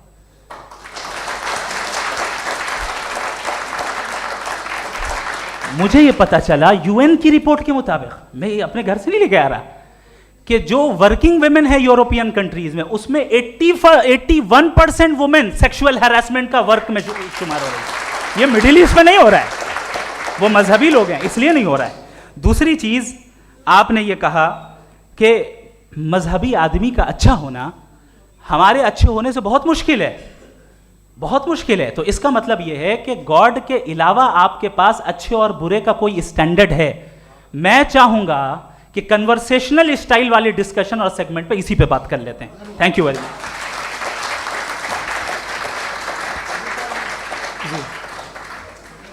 ये रिबटल का राउंड 2 है। आपके पास 5 मिनट का वक्त है, और इसके बाद क्रॉस एग्जामिनेशन शुरू करेंगे। आप चाहें तो जो इन्होंने सवाल पूछे उनके जवाब आप रिबटल में भी दे सकते हैं। जी जी, देखिए पहले तो ये बात कि ये मिसाल गलत नहीं है, गलत है। इन्होंने पहले ही हमको डिसार्म कर दिया, कह लिया अकल से मामला सॉल्व नहीं हो सकता, लॉजिक से आप पहुंच नहीं सकते। ये एक मेटाफिजिकल चीज़ है। मेटाफिजिकल अजीब सा लफ्ज़ है, ठीक से किसी को माने नहीं मालूम इसके, तो ऐसा लगता है कुछ बड़ी चीज़ है। अरे भाई क्या होता है मेटाफिजिकल, बताओ, खड़ी हो। ये एक लफ्ज़ है जो कहीं भी इस्तेमाल हो जाता है। जब आप एक बात कर रहे हैं और आप मुझसे बहस कर रहे हैं तो मुझे मेटाफिजिकल मत बताइए, आप लॉजिकली मुझे प्रूफ किए। और अगर लॉजिकली आप नहीं बात करते साहब ये मेटाफिजिकल है, तो फिर हम आप बात क्या कर रहे हैं? मेरा आपका किस ज़बान में कॉन्वर्सेशन होगा? और ये कहना कि वक्त पहले नहीं था, तो फिर क्यों कहते हैं ये हमेशा से और हमेशा रहेगा? हमेशा वक्त है, तो आप कैसे कहते हैं वो हमेशा से है और हमेशा रहेगा? हमेशा का मतलब है कोई वक्त, अगर वक्त ही नहीं है तो हमेशा कैसे? बाहर वो रहेगा। अब मैं ये देखता हूँ, आपने कहा ना कि वहाँ रेप ज़्यादा होते हैं, तो हम एक बात देखते हैं कि दुनिया जिस पे वो कादर मुतलक है, जिसकी मर्ज़ी के बगैर पत्ता भी नहीं हिलता, ओमनीपोटेंट है, ये दुनिया चल कैसे रही है? और इस दुनिया का हाल क्या है? 45,000 बच्चे जो 10 साल की उम्र से कम थे वो गाजा में मरे। भूख से काला हांडी में बच्चे मरते हैं और डिप्थेरिया से मरते हैं। डिप्थेरिया अजीब मर्ज है, गले में जाली बनना शुरू होती है, बच्चा नीला हो जाता है, गरीब का बच्चा, इसलिए कि वो पास इलाज नहीं। ये कादर मुतलक है जो चाहे कर दे, इससे आप दुआएं मांगते हैं हमारी ये काम कर दे वो कर दे, तो इसका मतलब डे टू डे लाइफ में वो इंटरफेयर करता है और ये देख रहा है वो। अगर वो वाकई भी है फॉर डिस्कशन सेक, तो मैं जब दुनिया देखता हूँ तो मेरे दिल में उसके लिए कोई इज्जत नहीं पैदा होती। ये क्या कर रहे हो तुम पूरे ऑल पावरफुल हो, ओमनीपोटेंट हो, ओमनी प्रेजेंट हो। तुम तो वहाँ गादा में रहे होगे ना, तुम हर जगह हो। तुम देख रहे थे कि बच्चे की कैसे धज्जियाँ उड़ रही, तुम देख रहे थे, और तुम चाहते हो मैं तुम्हारी परस्तिश करूँगा, तुम हो भी। अरे यार, इसके अच्छे तो हमारे चीफ प्राइम मिनिस्टर हैं, कुछ तो ख्याल करते हैं। कमाल है, आप किसकी इबादत कर रहे हैं? अगर वो है भी, ये दुनिया नाइंसाफी से, जुल्म से, जबर से, तशद्दुद से भरी हुई। और आप ये मत कहिएगा कि वो देख रहा है और वो बताएगा एक दिन। अगर वो देख रहा है और इंटरफेयर नहीं करता तो आप दुआ क्यों मांगते?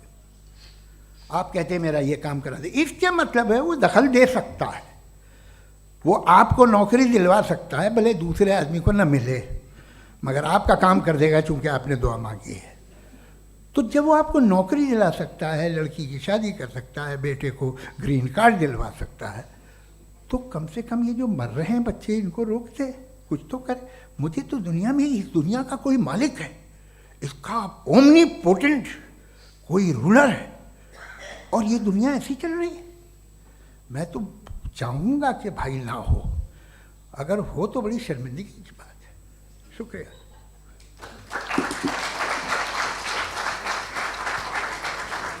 देवियों और सज्जनों, इस बहस के 2 राउंड और 2 रिबटल पूरे हो चुके हैं। अब सबसे ज़रूरी और सबसे मुश्किल राउंड शुरू हो रहा है, क्रॉस एग्जामिनेशन का। अब इन विद्वानों की सज्जनता की एक परख भी होगी, और वक्त हमने 16 मिनट का तय किया है। पहला सवाल आप पूछना चाहेंगे? जी बिल्कुल। पहले बोले भी आप आप माइक ले लीजिएगा हाथ में, ये नीचे से ऑन कीजिए। जी मैं बोलता हूँ, ये डायस हटा सकते हैं क्या हम थोड़ा क्विकली? डायस पीछे कर दीजिए बस थोड़ा सा, है, ताकि ये जो दाएं बाएं लोग बैठे हैं, इसे हटा ही दीजिए। अब हमें वहाँ तो जाने वाले नहीं, आराम से आराम से आराम से। दोनों तरफ से हटा दीजिए।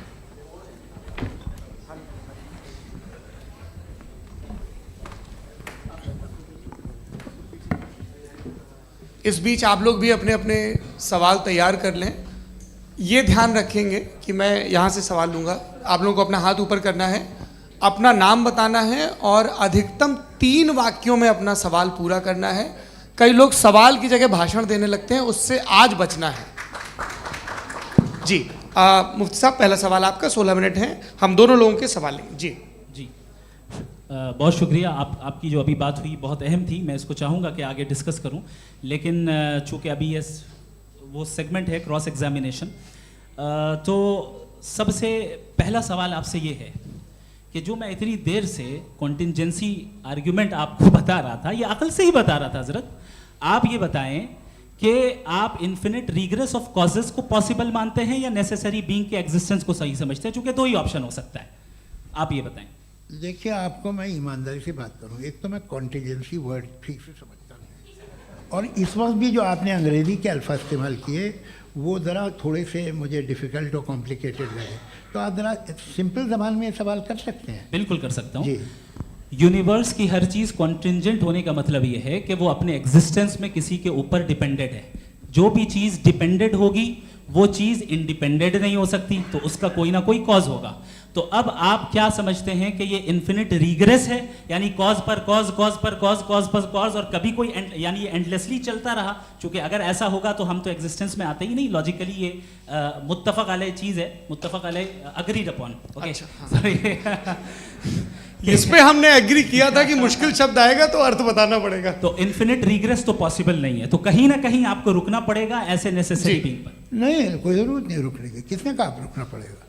आप रुकते हैं खुदा पे, आप नहीं रुकते। आप कहते हैं वो हमेशा से, जब उस वक्त से जब वक्त नहीं था। आप कहाँ रुकते हैं कि अब हुआ था वो? आप नहीं कहते। हम क्यों नहीं मान सकते कि यूनिवर्स जो है और बल्कि मल्टीवर्सेस जो है वो हमेशा से हैं, वो बनती है, बिगड़ती है। एक हमारे यहाँ एक चीज़ है ब्लैक होल, वो समेट लेता है वापस, फिर ब्लास्ट होता है, फिर फैल जाता है। और इसमें हमारी तो खैर कोई औकात ही नहीं है। इंसान की एक छोटे से ज़र्रे पे हम 50-60 साल की उम्र रखते हैं, जो करोड़ों अरबों साल की कायनात है उसमें, और पैदा भी नहायत ही बेहुदा वजह से हुए थे।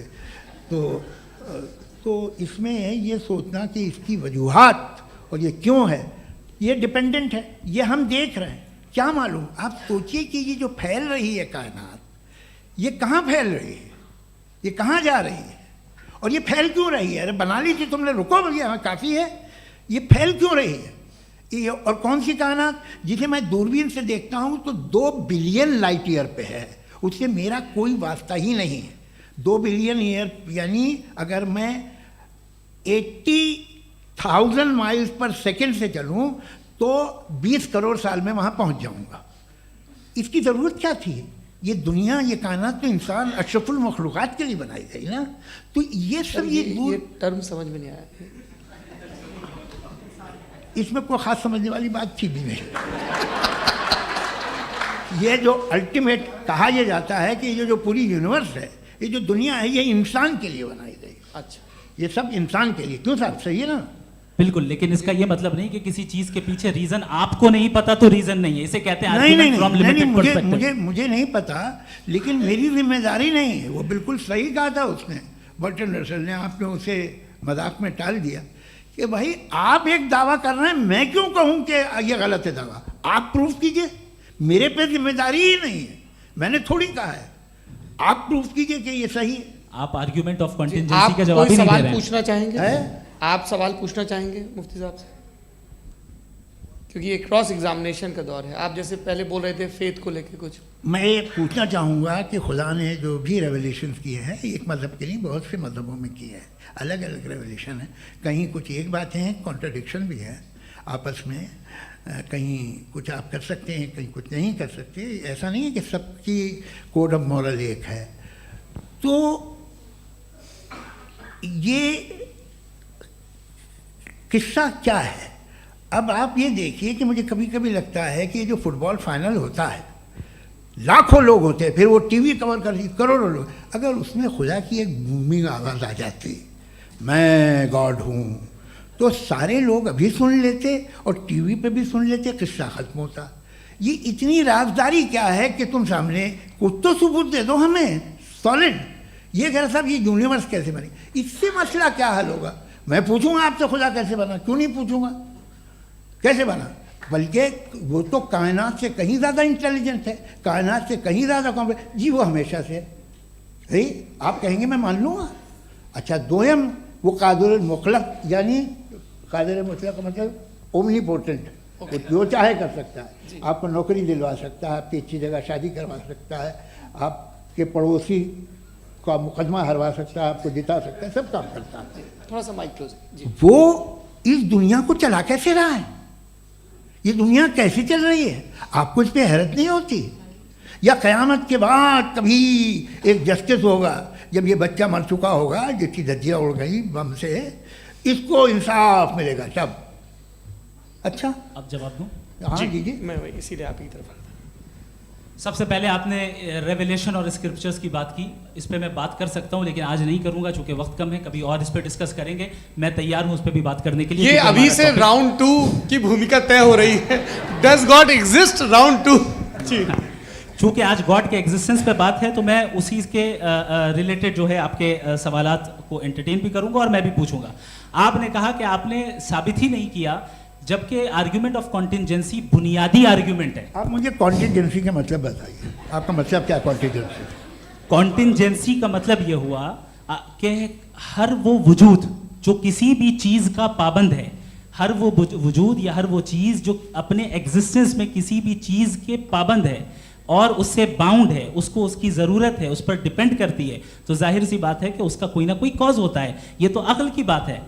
ये आप रीजनिंग की बात करते हैं, मैं वही कर रहा हूं। दूसरी चीज, आपने ये बात कही कि इतने बिलियन लाइट ईयर्स दूर है, उसका मेरा क्या लेना देना। फिर मेरे ख्याल से आपको ये नहीं कहना चाहिए I think therefore I am an atheist. आपको सोचना चाहिए, सिर्फ आप एक लिमिटेड दायरे में रहकर नहीं सोचें, बल्कि बाहर निकल कर सोचें। आपने तीसरा सवाल किया, आपने 2-3 सवाल एक साथ। ऐसी बातें ना कीजिए, कुछ लोगों को इतराज हो जाएगा आप पे कि आप कुछ भी सोचिए, ये इजाज़त आपको है नहीं, मुझे है।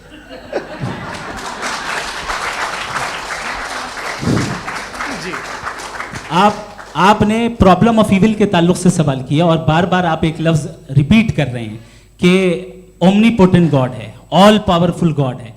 यही तो दरअसल समझना है कि गॉड का कॉन्सेप्ट क्या है। प्रॉब्लम ऑफ इविल जो है, प्रॉब्लम ऑफ इविल दर हकीकत दो असम्पशंस पर कायम है। अगर आप इन दो असम्पशंस को समझ जाएं तो ये प्रॉब्लम नहीं रहेगी, आर्ग्यूमेंट आपको समझ में आ जाएगी कि ये कोलैप्स कर जाता है।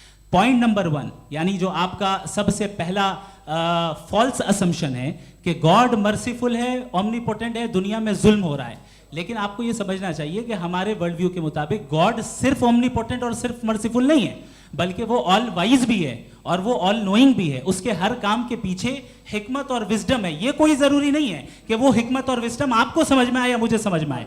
अगर आप जो समझ रहे हैं उसके मुताबिक आप फैसला कर रहे हैं, ये लिमिटेड पर्सपेक्टिव से आर्ग्यूमेंट है। और इस चीज को हम अपनी दुनिया में, अपने लाइफ में, डेली लाइफ में इस प्रिंसिपल को एक्सेप्ट करते हैं। हम जब किसी डॉक्टर के पास जाते हैं, डॉक्टर के पास जाकर वो अगर उसने हमें कोई दवाई दी है तो हम ये तो नहीं कहते कि जब तक आपके पास जितना नॉलेज और जितना विजडम नहीं है, आपने क्यों ये दवाई दी है, तब तक हम इस चीज को एक्सेप्ट नहीं करेंगे।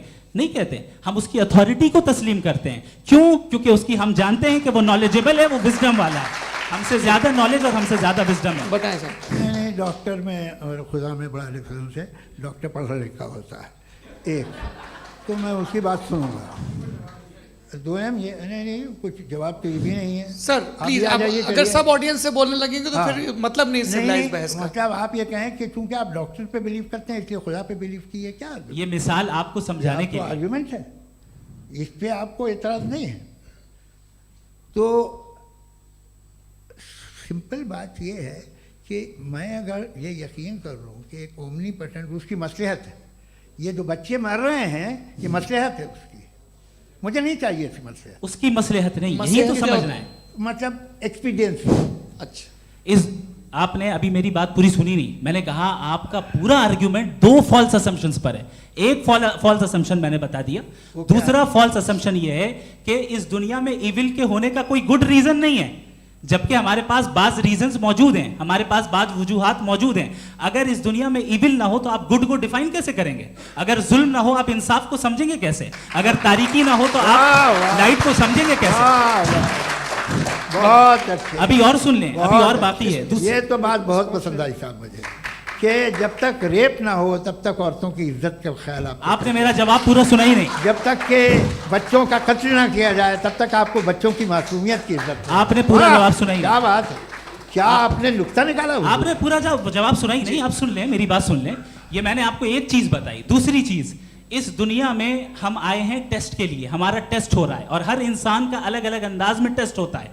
और इस दुनिया में अगर इविल मौजूद है तो वो इविल जरिया है हमारे अंदर ह्यूमन नोबल क्वालिटीज को डेवलप करने का और अलग अलग फील्ड में प्रोग्रेस करने का। और अगर हमारे अंदर और इस दुनिया में इविल नहीं होता तो बताइए टेस्ट का मतलब क्या होता? अगर मैं अपने स्टूडेंट को एमसीक्यूज दूं और उसमें सिर्फ राइट आंसर लिख कर दे दूं और कहूं तुम्हारा टेस्ट हो गया, ये मीनिंगलेस है। इस दुनिया में अगर हम टेस्ट के लिए आए हैं तो जाहिर है गुड एंड इविल दोनों मौजूद है।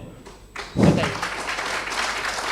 तो अगर गुड एंड इविल दोनों मौजूद है तो ये इविल भी खुदा का बनाया हुआ है? जी हाँ, खुदा का बनाया हुआ है। लेकिन अच्छा, चलो अच्छी बात। जी बिल्कुल, तो बिल्कुल खुदा ने बनाया। अभी तो ये है कि जो मेजॉरिटी है दुनिया में वो इविल है, तो ये खुदा एक्चुअली इविल के साइड पे लग रहा है मुझे। बिल्कुल भी नहीं, मैं बताता हूं। मेजॉरिटी में तो वो है।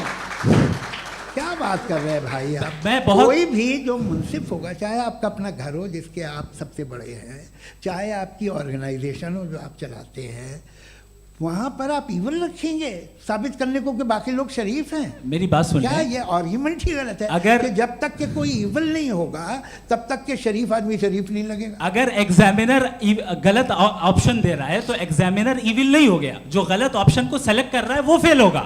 क्रिएटर ने इविल को बनाया है लेकिन वो इविल नहीं है। अच्छा सुनिए मेरी बात, चलिए, लेट मी कंप्लीट सर। जी जी। क्रिएटर ने इविल को बनाया है टेस्ट के लिए, वो इविल नहीं है। इविल वो होगा जो उसे इख्तियार करेगा।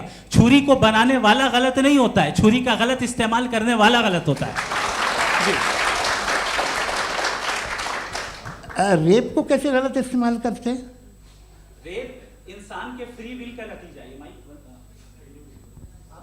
ये रेप कैसे गलत इस्तेमाल होता है? ये मुझे अब सुन लें, अब सुन लें। गलत इस्तेमाल होता हाँ, मैं बता रहा हूँ रेप ना, कैसे गलत मैं बता रहा हूँ जी। कि जो इविल इस दुनिया में मौजूद है उसके कई सारे तरीके हैं। एक तरीका इंसान का अपना फ्री विल है। अब अगर कोई रेपिस्ट रेप कर रहा है तो इसका गॉड का कसूर नहीं है, वो अपने फ्री विल का गलत इस्तेमाल कर रहा है, उसको सजा मिलनी चाहिए। अच्छा। और उसी के लिए जहन्नम बनाई गई है। ये फ्री विल का भी बड़ा चक्कर। आप जब कोई बुरा काम करते हैं या कोई बुराई होती है तो ये कहा जाता है कि ये फ्री विल है। 7 billion free wills are moving on this planet. 7 billion free will. और एक आदमी अपनी फ्री विल से मुझे कत्ल कर दे तो मैं खुदा की मर्जी से मरा हूँ कि इसकी फ्री विल की वजह से? मेरी मौत खुदा के हाथ है या ये फ्री विल वाले के हाथ है? खुदा ने फ्री विल का निजाम बनाया है और उस निजाम का गलत इस्तेमाल करके कोई आपको मार रहा है, इस्तेमाल करके मेरा कत्ल कर देता है। अब मेरी मौत का जिम्मेदार कौन है? वो इंसान जिम्मेदार है। वो इंसान। जी। तो ये कहना कि और उसको खुदा ही उसको सजा मिलेगी। तो अब आप आगे चलिए कि ये तय करना कि अल्लाह ही या अल्लाह ने खुदा ही जिंदगी देता है, खुदा ही मौत देता है, ये गलत है। बिल्कुल गलत नहीं है। हाँ, नहीं, निजाम उसी ने बनाया फ्री विल का। निजाम मौत और हयात का उसी ने बनाया। You are contradicting yourself. अभी आपने कहा कि एक आदमी ने फ्री विल से आपको मार दिया, इसमें उसे फ्री विल दी गई थी, उसने गलत इस्तेमाल किया। 7 billion free wills are moving on this planet और आप चाह रहे हैं कि मैं सिर्फ खुदा का ध्यान करूं। ये 7 बिलियन फ्री विल्स को मुझे लुक आफ्टर करना पड़ेगा कि नहीं? ये तो तबाहियां कर रही हैं और तबाहियां ज़्यादा हो रही हैं। बिल्कुल। तो अगर आप बताएं अगर खुदा नहीं है फॉर एग्जाम्पल, हाँ। तो आप इविल को कैसे डिसाइड करेंगे? यानी how can you define evil objectively without God? देखिए, दुनिया में 2 तरह के जानवर हैं। एक जो अकेले रहते हैं जंगल में और एक जो ग्रुप्स में रहते हैं। ग्रुप में जो भी रहेगा, चाहे वो आपका फाउंडेशन हो, चाहे कोई क्लब हो, चाहे कोई पॉलिटिकल पार्टी हो, चाहे कोई यूनिट हो, उसमें आपको इंटरैक्ट करने के रूल बनाने पड़ेंगे। यानी लोग तय करेंगे। लोग तय करेंगे। अगर लोगों ने ये तय किया कि किसी का रेप करना सही है, आप जस्टिफाई करेंगे? नहीं, आपका फाउंडेशन तो ये हो गया ना कि लोग इविल डिसाइड दुनिया करेंगे। में- नहीं, अरे दुनिया में ऐसे ग्रुप्स हैं जो रेप को जायज़ मानते हैं सर्टेन हालात में। मैं डिटेल में नहीं जानूंगा, आप भी जानते हैं। ये जो आईसिस वाले थे जिन्होंने क्या किया था, तो उन्होंने क्या किया उसका खुदा से कोई ताल्लुक नहीं है सर। मैंने सिंपल सवाल किया कि इविल को आप डिफाइन करते कैसे हैं? आइए वापस आइए जी। आप साथ में तभी रह सकते हैं जब कुछ आप ऐसे उसूल डेवलप करें जिसमें हर एक का बेसिक तहफ़्फ़ुज़, हर एक का बेसिक राइट हो और हर एक को कोई आराम मिले। यही तरीक़ा है किसी भी ऑर्गेनाइजेशन जिसमें एक से ज़्यादा लोग हैं और वो ऐसे चलती है ज़िंदगी। उसमें अगर आप गड़बड़ करेंगे तो तबाही होगी, नुकसान होगा, बर्बादियाँ आएंगी। और अगर उसमें आप घर ले लीजिए ना, एक हस्बैंड है, एक वाइफ है, बच्चे हैं, वालदा भी हैं, 2 बहनें भी हैं, एक भाई भी है। अब इसमें कोई निज़ाम आपको चाहिए साथ में रहने का और एक दूसरे पे भरोसा रहे, एक दूसरे के बहीख्वाह हों, एक दूसरे की मदद करें, ऐसी जिंदगी। सर आपकी बात आ गई। आप ये कह रहे हैं कि लोग डिसाइड करेंगे क्या सही है क्या गलत है, यही है? मेजॉरिटी डिसाइड करेगी क्या सही है क्या गलत है? अरे भाई बिल्कुल। मेजॉरिटी अगर ये कहे कि नाजी जर्मनी के साथ जिस तरह मेजॉरिटी थी कि जेनोसाइड करना सही, आप जस्टिफाई करेंगे? उस वक्त आपका ये सवाल सिर्फ उसके बाद क्लोजिंग। हाँ, उस वक्त प्लेनेट पे जो लोग थे, हाँ। उनमें कितने लोग हिटलर को सही समझते? अच्छा, प्लेनेट की मेजॉरिटी तय करेगी, सोसाइटी की नहीं। प्लेनेट की मेजॉरिटी गॉड के एग्जिस्टेंस को सही मानती है, आप क्यों नहीं मानते? ये हेलो ये क्रॉस क्वेश्चन का राउंड यहाँ पर समाप्त होता है। और ये बड़ा अच्छा है कि इस तरह से फ्रेगमेंट कर दिया गया है ताकि जो मरकरी ऊपर जा रहा है नीचे जवाब आ दे जाए। दूं। जी। प्लेनेट की ज़्यादातर मेजॉरिटी कुछ दूसरे मजहबों के खुदा को मानती है। आप उन्हें क्यों नहीं, आप तो मेजॉरिटी की बात कर रहे अच्छा, हैं। ये मैंने क्लोजिंग majority की बात- आप ये कह रहे हैं इविल और गुड को डिसाइड मेजॉरिटी करेगी। मेजॉरिटी जो कर दे वो सही हो जाएगा। अरे क्लोजिंग इसको जैसा आप ही लोगों ने तय किया है उसी फॉर्मेट को फॉलो कर लेते हैं। हाँ भाई, मैंने तो भले लोगों पे एतबार किया और तब मॉडरेशन तय किया, जी, आपके पास 5 मिनट का वक्त है, क्लोजिंग आर्ग्यूमेंट है, उसके बाद हम ऑडियंस से क्वेश्चन आंसर लेंगे जावेद साहब के क्लोजिंग आर्ग्यूमेंट के बाद। Okay, time starts now. बहुत शुक्रिया जी। हमारा जो टॉपिक है डज गॉड एग्जिस्ट, मैं इस पे इतने एकेडमिक तैयारी करके आया था, मुझे था कि मैंने सोचा था कि कई सारे मैं आर्ग्यूमेंट्स दूंगा, लेकिन वक्त की भी किल्लत और जावेद साहब बार बार इधर उधर चले जा रहे थे तो उसको भी थोड़ा एंटरटेन करना पड़ गया। डज गॉड एग्जिस्ट पे मैं एक ही आर्ग्यूमेंट दे पाया, आर्ग्यूमेंट्स बहुत हैं और डेफिनेटिव आर्ग्यूमेंट्स हैं, और मेरे आर्ग्यूमेंट को किसी एक राउंड में भी इन्होंने एंटरटेन नहीं किया और रेफ्यूट नहीं किया, एक राउंड में भी नहीं, एक राउंड में भी नहीं, और ना ही अभी आपका क्लोजिंग आर्ग्यूमेंट आएगा, नहीं वो बता देना। Argument of contingency sir. अरे मैं आपसे कई बार कह चुका हूँ कंटीजेंसी का मतलब अब मैं कैसे समझाऊं आपको आपस में? हाँ, आप और कितने आसानी से समझाऊं मैं, मुझे तो नहीं समझ में आ रहा है बस। आप अपनी आर्ग्यूमेंट ऑफ कंटीजेंसी उर्दू में बोल सकते हैं। हाँ, आप अपनी बात पूरी कर लें जी। आखिरी 4 मिनट। दूसरी चीज, just a minute please ma'am, can I talk? दूसरी चीज ये है कि आपने एक तो इसका जवाब नहीं दिया, दूसरा आपने गॉड के ना होने पर कोई डेफिनेटिव आर्ग्यूमेंट नहीं दिया, सिर्फ मजहब पे बात कर रहे हैं आप। मजहब तो आज हमारा टॉपिक ही नहीं था, आज तो हमारा टॉपिक हो, आप मजहब से ले लेकर आईएस तक चले गए, भाई हमारा क्या ताल्लुक है उससे? We condemn them. और उसका गॉड से क्या ताल्लुक है? अगर कोई गलत काम कर रहा है, किसी ने किसी को कत्ल किया, किसी ने किसी का रेप किया, उसको सजा मिलनी चाहिए, और आपके पास कोई भी rational strong foundation of morality नहीं है। आपने कहा कि मेजॉरिटी तय करेगी सोसाइटी की, वो सही होगा। मैंने कहा हिटलर को फिर आप सही कहेंगे, नहीं नहीं नहीं नहीं, प्लैनेट की सोसाइटी की मेजॉरिटी तय करेगी। तो प्लैनेट की मेजॉरिटी गॉड के एग्जिस्टेंस को मानती है, आप कह रहे हैं ये रिलीजियस है, तो यानी आपके पास कोई स्ट्रॉन्ग फाउंडेशन नहीं है ऑब्जेक्टिव मोरालिटी का। ऑब्जेक्टिव मोरालिटी का अगर कोई फाउंडेशन है तो वो सिर्फ गॉड है, गॉड है, गॉड है। थैंक यू जी। ये मुफ्ती शमाइल नदवी साहब का क्लोजिंग आर्ग्यूमेंट था। अब हमारे पास जी, मैं जी ये बड़ा अच्छा है कि दोनों लोगों को मॉडरेटर से शिकायत भी और बोल रहे भाई हमारी शाबाशी भी तो करते चलो। अब मेरी बात जी, आपके पास जावेद अख्तर साहब 5 मिनट का वक्त है, ये आपका क्लोजिंग आर्ग्यूमेंट है, टाइम रीसेट कर दें जी।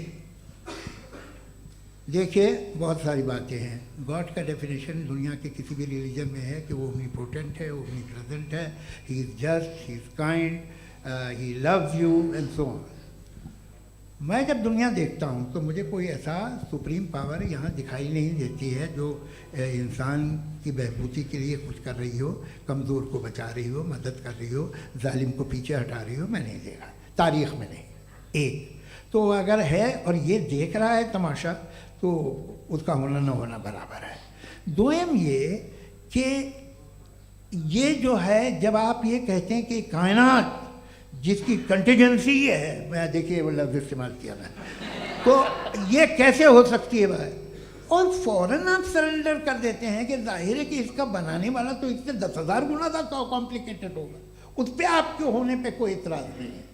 उसे वो टाइमलेस है, वो पहले से था, टाइम तो बहुत बाद में आया, ये सब आप मानने को तैयार है, जिसका आपके पास कोई सबूत नहीं, आपके पास कोई रीज़न नहीं है। आपकी तारीख क्या है मज़हबों की? बिलीफ की, जो खुदाओं का बिलीफ है, ये कॉन्स्टेंटली गलत साबित होता रहा है। मतलब आप कहें कि अरिस्टोटल के ज़माने में तो सब जाहिल थे, वो भी इतने ही यकीन से खुदा पे यकीन रखते थे, जो अब नहीं रहा, ये भी नहीं रहेगा। आप लिख लीजिए, और इसके आसार आपको दुनिया में दिखाई देना शुरू हो चुके हैं। ये बहस क्या आज से 100 साल पहले इस तरह हो सकती थी? यहाँ तक तो आपको हम ले आए हैं। तो सर अरे इनको मदद की ज़रूरत नहीं भाई, ये सेल्फ सफिशिएंट आदमी है, आप क्यों इनकी मदद कर रहे हैं? Sir please. तो ये जो है तमाम बातें अपनी जगह हैं। ये एक पैकेज है। आप अकेले, कोई आदमी ऐसा नहीं जो सिर्फ गॉड को मानता हो, उसके साथ बहुत पैराफर्नेलिया आता है, अलग अलग पैराफर्नेलियाज आते हैं। They have always created chaos in the society. मैं तो आपको सीधा ऑफर देता हूँ कि दुनिया में 10 इम्पॉर्टेंट बिलीव्स हैं। आप 1 मानते हैं, 9 नहीं मानते, 9 में आप एथियस्ट हैं, 9 को आप बिल्कुल रीजनेबली मेरी तरह देखते हैं। तो 90 मजहबी आदमी भी 90% एथियस्ट है, वो दूसरे खुदा नहीं मानता, एक खुदा मानता है अपना वाला, बाकियों को कहता है गलत है। अगर आप मानना ही बंद कर दें तो आपका 10% चांस है कि आप सही हैं और 90% चांस है कि आप गलत हैं। मेरा मशवरा है आप मानना छोड़ दिए तो 50% चांस होगा कि आप सही हैं और 50% चांस होगा, 40% आप गेन करेंगे बाय बिकमिंग एथीस्ट।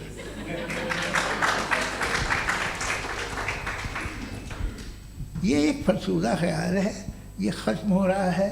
हो सकता है मेरी ज़िंदगी में ना हो, लेकिन ये हो जाएगा। जो बातें ये इनको आप मेटाफिज़िकल ये वो ऐसे रिस्पेक्टेबल टर्म दे दिए, ये तो उन लोग के हैं जिन्हें ना फिज़िक्स मालूम थी ना मेटा मालूम था, ये उन्होंने आपको दिए हैं। जी बहुत शुक्रिया आप दोनों लोगों का। और अब इस बातचीत का आखिरी राउंड शुरू होगा, डज गॉड एग्जिस्ट की ये बहस मुफ्ती शमाइल नदवी और जावेद अख्तर साहब के बीच। आप लोग अपने अपने हाथ ऊपर करेंगे, मैं यहाँ से तय करूँगा। और माइक हमारे पास है क्या? एक ही माइक है ऑडियंस के लिए? 2 माइक है, एक इस तरफ एक इस तरफ, ठीक है। तो जी सबसे पहले हमारी सहयोगी हैं मारिया शकील जी, पूछिए सवाल। थोड़ा सा रुकेंगे ताकि कैमरे का फ्रेम आप पर आ जाए, आपकी तो प्रैक्टिस है टीवी की। जी नदवी साहब, मैं खुदा को मानती हूँ, पहले मैं इसी प्रमाइस से शुरू कर रही हूँ और ये बता रही हूँ आपको, मैं मानती हूँ। लेकिन कुछ सवाल हैं जो जावेद साहब ने उठाया, उसका जवाब आपको देना चाहिए। पहला सवाल ये कि गज़ा में सालों से छोटे बच्चे मर रहे हैं, वो उनको अगर खुदा मर्सीफुल है, हम मानते हैं कि अल्लाह ताला में बहुत ताकत है, तो वो बच्चे क्यों मर रहे हैं? दूसरी बात ये कि अगर कंटिजेंसी की जो आप बात करते हैं, पूरे मुस्लिम ममालिक मिल कर के भी उन गज़ा के बच्चों को क्यों नहीं बचा पा रहे हैं? क्योंकि अगर वो चाहते, क्योंकि अल्लाह ताला उन पर हुकूमत करते हैं, सब पर हुकूमत करते हैं, तो वो उनको क्यों नहीं बचा? जी थैंक यू वेरी मच। बहुत अच्छा किया आपने इस चीज़ को जिक्र कर दिया, मैं इसको और अच्छे से एक्सप्लेन करने की कोशिश करता हूँ। देखें, जहाँ तक आपने कहा कि गज़ा के बच्चों को मारा जा रहा है, देखें 2 वर्ल्ड व्यू है, एक एथीस्टिक वर्ल्ड व्यू, एक थीस्टिक वर्ल्ड व्यू है। बच्चे मर रहे हैं दोनों वर्ल्ड व्यू में, लेकिन हमारा वर्ल्ड व्यू कह रहा है कि रिकॉम्पेंस है, ये कह रहे हैं कि उनका मरना बेकार जाने वाला है, कोई उसका रिकॉम्पेंस नहीं है, चूंकि इनके यहाँ आखिरत और अल्लाह का कोई तसव्वुर या गॉड का कोई तसव्वुर नहीं है। आपने ये सवाल किया कि गॉड मर्सीफुल है, क्यों नहीं रोकता? ये मैंने बताया कि ये मिसकंसेप्शन है लोगों के दरमियान कि गॉड को सिर्फ मर्सीफुल और ओमनीपोटेंट समझते हैं। गॉड के सिर्फ यही 2 एट्रीब्यूट्स नहीं हैं, गॉड के कई सारे एट्रीब्यूट्स हैं, उनमें से अल हकीम भी है, उनमें से ऑल वाइज भी है, ऑल नोइंग भी है। लिहाजा अगर इस दुनिया में किसी को तकलीफ आ रही है और गॉड उसको नहीं रोक रहा है, वो इसलिए नहीं रोक रहा है चूंकि इंसानों को फ्री विल दिया गया है। ठीक इसी तरीके से अगर एक डॉक्टर किसी छोटे बच्चे को इंजेक्शन लगा रहा है, उसे तकलीफ पहुंच रही है, उसके लिमिटेड पर्सपेक्टिव के एतबार से ये गलत हो रहा है और डॉक्टर बुरा है। लेकिन जब आप ब्रॉडर पिक्चर को देखेंगी, आपके और हमारे पास सिर्फ एक पिक्सल है, हमें इतना नजर आ रहा है कि गज़ा में कत्ल हो रहा है, लेकिन इसके पीछे कितना रिकॉम्पेंस उनको मिलने वाला है, पूरा पिक्चर गॉड के पास है। तो एक पिक्सल से आप पूरे पिक्चर को कभी भी जज नहीं कर सकती। आप इसमें कुछ जोड़ना चाहेंगे? आपको कुछ बोलना है इसमें? भैया आपने बहुत अच्छा जस्टिफिकेशन दिया, या आप वो जो वहाँ के प्राइम मिनिस्टर इजराइल के उन्हें भेजिए, वो बहुत खुश होंगे। आप जस्टिफिकेशन दे देना कि अगर गॉड नहीं है तो बच्चे क्यों मर रहे हैं, आप बताएं। वो ये सवाल पूछ रहे हैं कि अगर आप ईश्वर का अस्तित्व नहीं मानते हैं तो उन बच्चों की मौत को आप कैसे इंटरप्रेट करते हैं?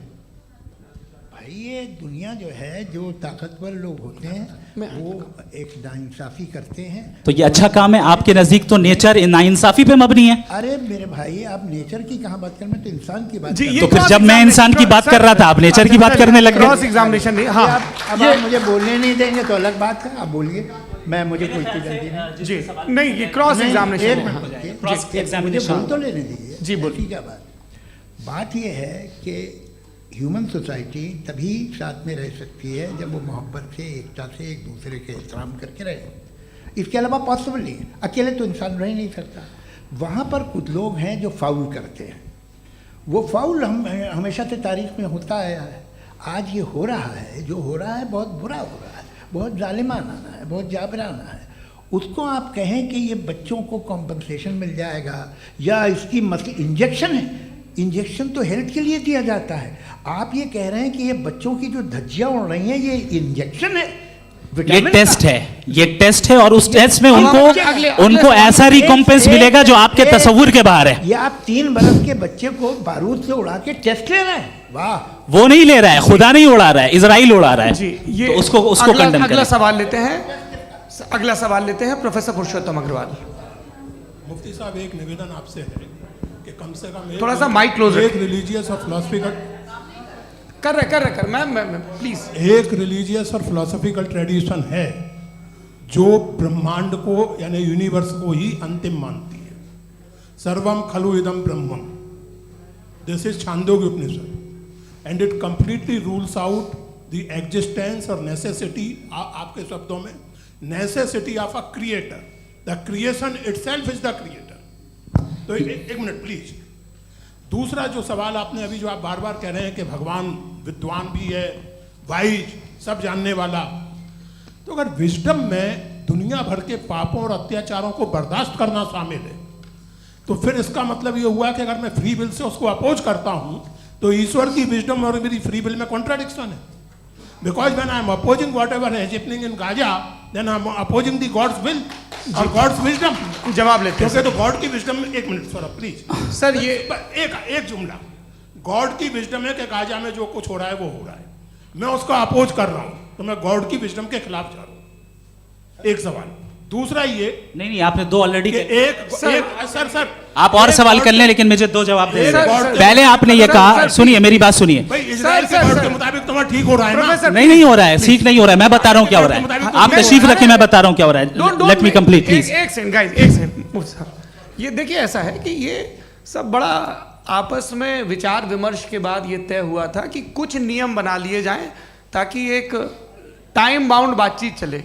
और भाई साहब, आप बड़ा ज़रूरी काम कर रहे हैं, लेकिन कैमरे के फ्रेम में आके उस काम को गड़बड़ कर दे रहे हैं। ठीक है गुरु, अब मेरे को कहीं का गुस्सा कहीं निकालना था, सॉरी। नहीं, कोई गुस्सा नहीं है जी। तो प्रोफेसर ने सवाल पूछे, आप उनके जवाब दें, और थोड़ा ये सब लोग थोड़ा ख्याल रखें भाई, सवाल संक्षिप्त रखें जी। आपने 2 सवाल किया। सबसे पहला ये कहा कि हमारे पास ये कॉन्सेप्ट है कि ये यूनिवर्स खुद नेसेसरी बीइंग है, creation itself is the creator. How irrational is this कि मैं एग्जिस्ट करूंगा बाद में, लेकिन अभी एग्जिस्ट कर भी रहा हूं, यानी एक ही टाइम में एग्जिस्ट भी कर रहे हैं, नहीं भी कर रहे हैं। This is not true. दूसरी चीज, आपने कहा कि अगर इजराइल में, सॉरी माफ कीजिएगा, Israel doesn't exist, occupied Palestine में अगर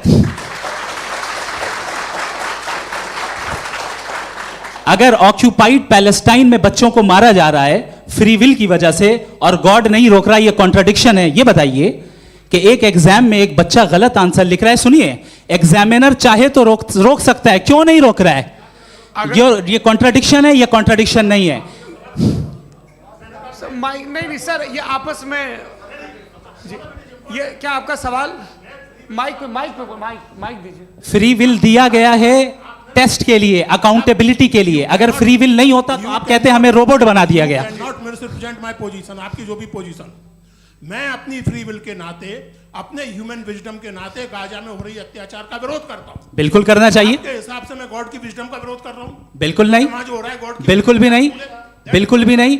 उसका वहां पर गाजा में कत्ल होना ये इंसानों के गलत इस्तेमाल का नतीजा है, फ्री विल के इस्तेमाल का नतीजा है। गॉड इसका हुक्म नहीं देता, उससे रोकता है। यही तो मसला है ना, आपके लिए कॉन्सेप्ट क्लियर? नहीं भाई, आपने तो बताया था इंजेक्शन लगाने से बच्चे को तकलीफ होती है, ये इंजेक्शन लगा। सर आप ऐसे रेटोरिक स्टेटमेंट दे तब तो कोई मसला नहीं, समझते रहेंगे। This is a rhetoric statement, this is not a logical argument sir. I am sorry, I am sorry. आखिरी 30 मिनट बड़े मुश्किल होने वाले हैं जी। मुफ्ती साहब आगे बैठे हैं, इनको माइक दीजिए।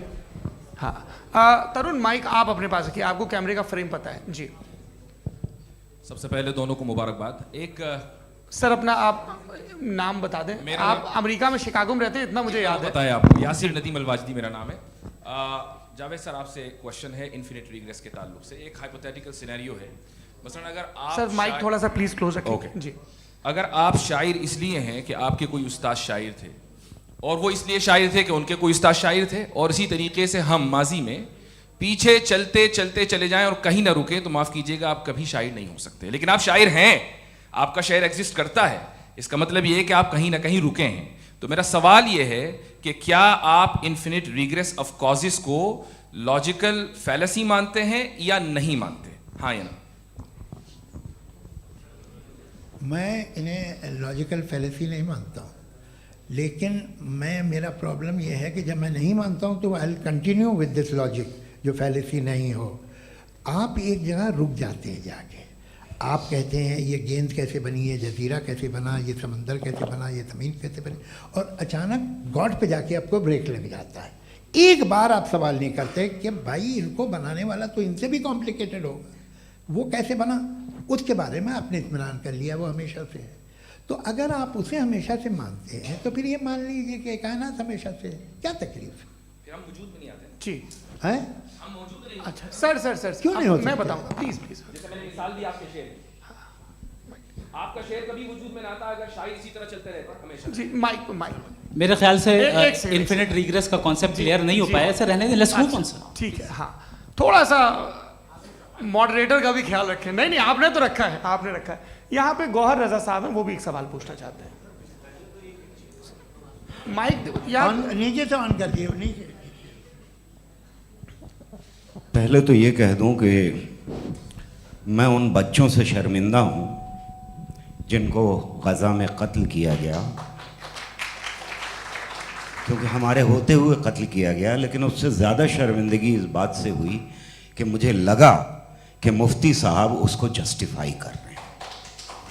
बिल्कुल भी नहीं, आप बहुत ही गलत मुझे बात लगा कह मैं गलत हो सकता हूं। बिल्कुल गलत मैं है। सवाल पूछ रहा हूं। सवाल मैं देखिए, सवाल अगर पूछ रहा हूं। एक मैं सेकंड, जावेद भाई गौर से साहब, एक डिसएग्री सेकंड, करता गौर हूं। साहब, एक सेकंड देखिए, अगर देखिए ऐसा एक सेकंड आप सर वेट अरे आप कुछ मेरे पहले मुझे अपनी बात कह लेने दीजिए।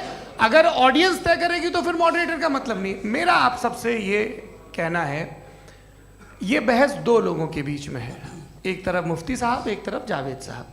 पिछले 1.5 घंटे से ये लोग अपने अपने तर्क रख रहे हैं। आपकी इनसे इत्तेफाकी हो सकती है, ना इत्तेफाकी हो सकती है। मेरे उस्ताद मुझे सिखा गए हैं कि मुखामुखम में असहमति की गुंजाइश बची रहनी चाहिए। अगर मैं आपकी बहुत इज्जत करता हूं गौहर साहब, आपने जो कमाल की किताबें लिखी, साइंटिफिक टेम्परामेंट, लेकिन मेरी ये गुजारिश है आप सबसे कि यदि आप इन लोगों ने जो बोला उन पर टिप्पणियां करेंगे तो ना वक्त की पाबंदी रहेगी, ना वो अनुशासन। आप सवाल पूछ लें, उस सवाल में जो बात आ जाए वो आ जाए। मैं जावेद साहब से डिसएग्री करता हूं, इसलिए जावेद साहब से सवाल पूछ रहा हूं। आपका सवाल जावेद अख्तर साहब से। और सवाल ये है मेरा कि जावेद साहब ने कई बार लॉजिक का इस्तेमाल किया कि साइंस में लॉजिक है और रिलीजन में लॉजिक नहीं है। मेरा ख्याल ये है कि रिलीजन में भी लॉजिक है, लेकिन उस लॉजिक की बेसिस ये है कि आप रुक जाते हैं, जिसका जिक्र जावेद साहब ने बार बार किया, यानी खुदा के तसव्वुर पे आते हुए, गॉड के तसव्वुर पे आते हुए रुक जाते हैं। और इसमें सवाल पूछना मतलब फॉरबिडन होता है। सवाल ये है कि क्या जावेद साहब इससे एग्री करते हैं कि साइंस की लॉजिक अलग है और रिलीजन की लॉजिक अलग है? बताइए सर। देखिए 3 चीज़ें हैं, साइंस है, एक है मंतिक है, इस्तिदलाल है, और एक जो है कुछ भी नहीं है, फेथ है, अकीदा है। मैं अकीदे की लॉजिक का कायल नहीं हूँ। मुझे आप इस्तिदलाल से, लॉजिक से, रीज़न से समझाइए, मैं मानने को तैयार हूँ, मेरा क्या नुकसान होगा। लेकिन ये कि अकीदे पे मैं नहीं जा सकता हूँ। अकीदे का मतलब है कि तुम ये मान लो, सवाल ना करो, ये नहीं। आप सारी बातें करके, बड़ी साइंटिफिक बातें करके एक जगह जाके खुदा के वजूद पे रुक जाते हैं, सरेंडर कर देते हैं। मैं सरेंडर करने को तैयार नहीं। That's all. जी, ये आगे सर बैठे हुए हैं, इनको माइक दीजिए। भाई वो आप पूछना चाह रहे थे ना भाई? हाँ नहीं मैं ये थैंक यू जी। आपका नाम? आसिम इफ्तिखार। आसिम जी, पूछिए।